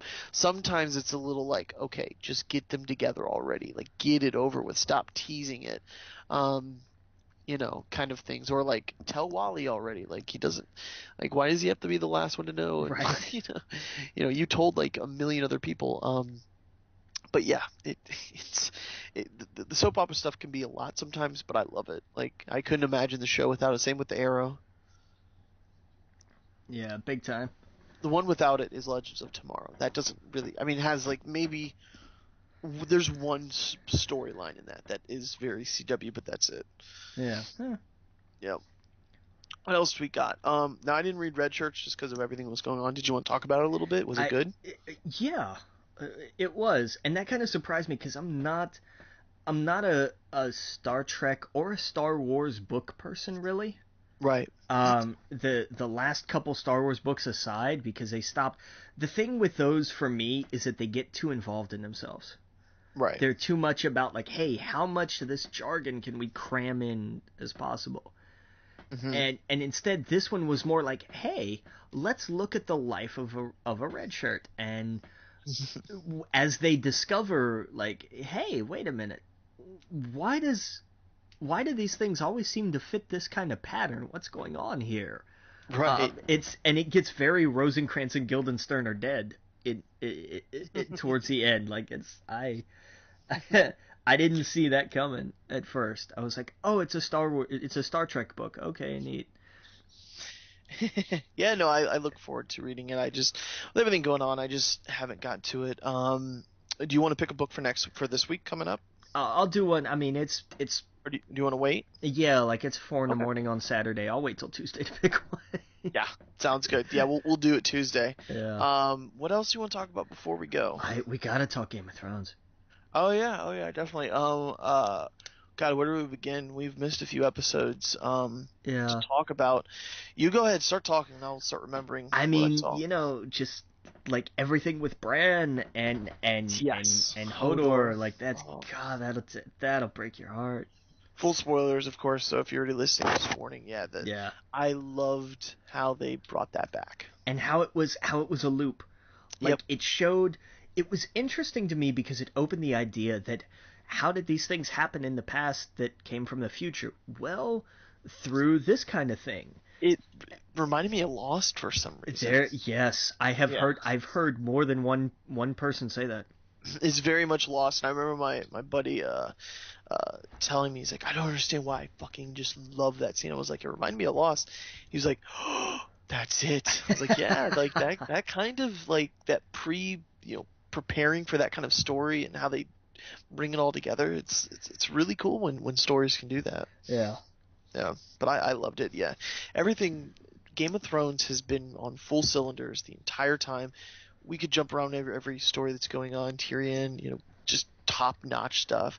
The stuff with Khaleesi and all of them, top notch stuff. And finally back to being just queen badass.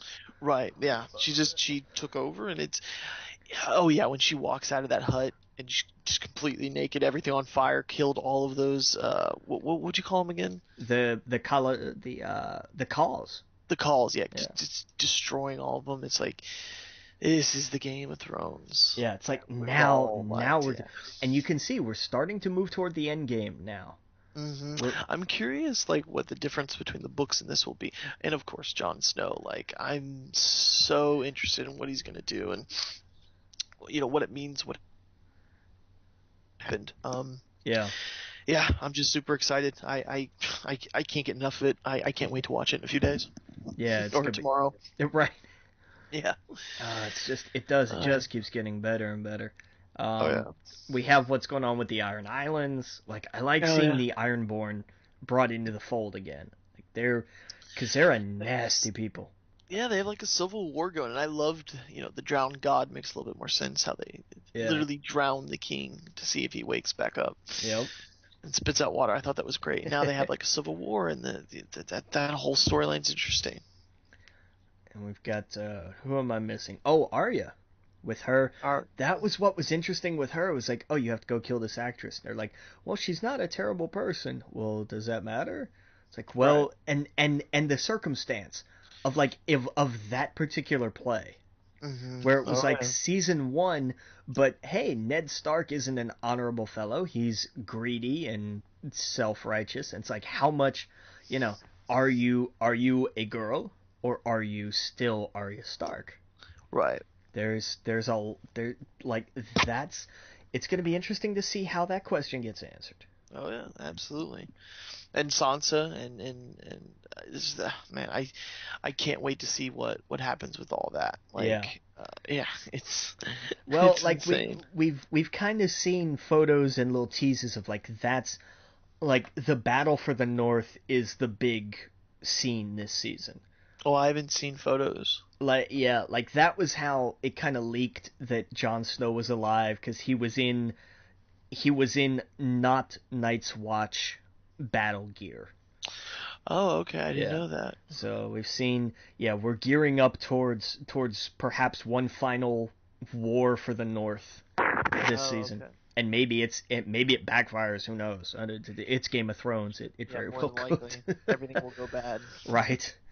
But I mean, you've got, like you said, man, it's getting pretty late. We should probably wrap this up, I'm thinking. Sounds good. We'll talk a little bit more about Uncharted next week. I'll do Tuesday.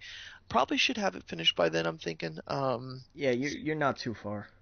Yeah, I'm not too far, and I'll just have a lot more to talk about then. But yeah, I mean, of course, you're listening to We Geek Podcast. Usually we're on the N.FM. This week we're not, though. You can just listen to us on the podcast. But we'll be back next Wednesday at 9 p.m. Eastern Time, of course. Our Facebook group is We Geek Podcast. There's 2 of them. One you can like, one you can comment. Twitter is at We Geek Podcast, at The Logan Witt, and at Adam Estep. Our email is wegeekpodcast@gmail.com. And I think that's it. And we'll see you guys all on Wednesday. Sounds Much good. love, Captain. Captain.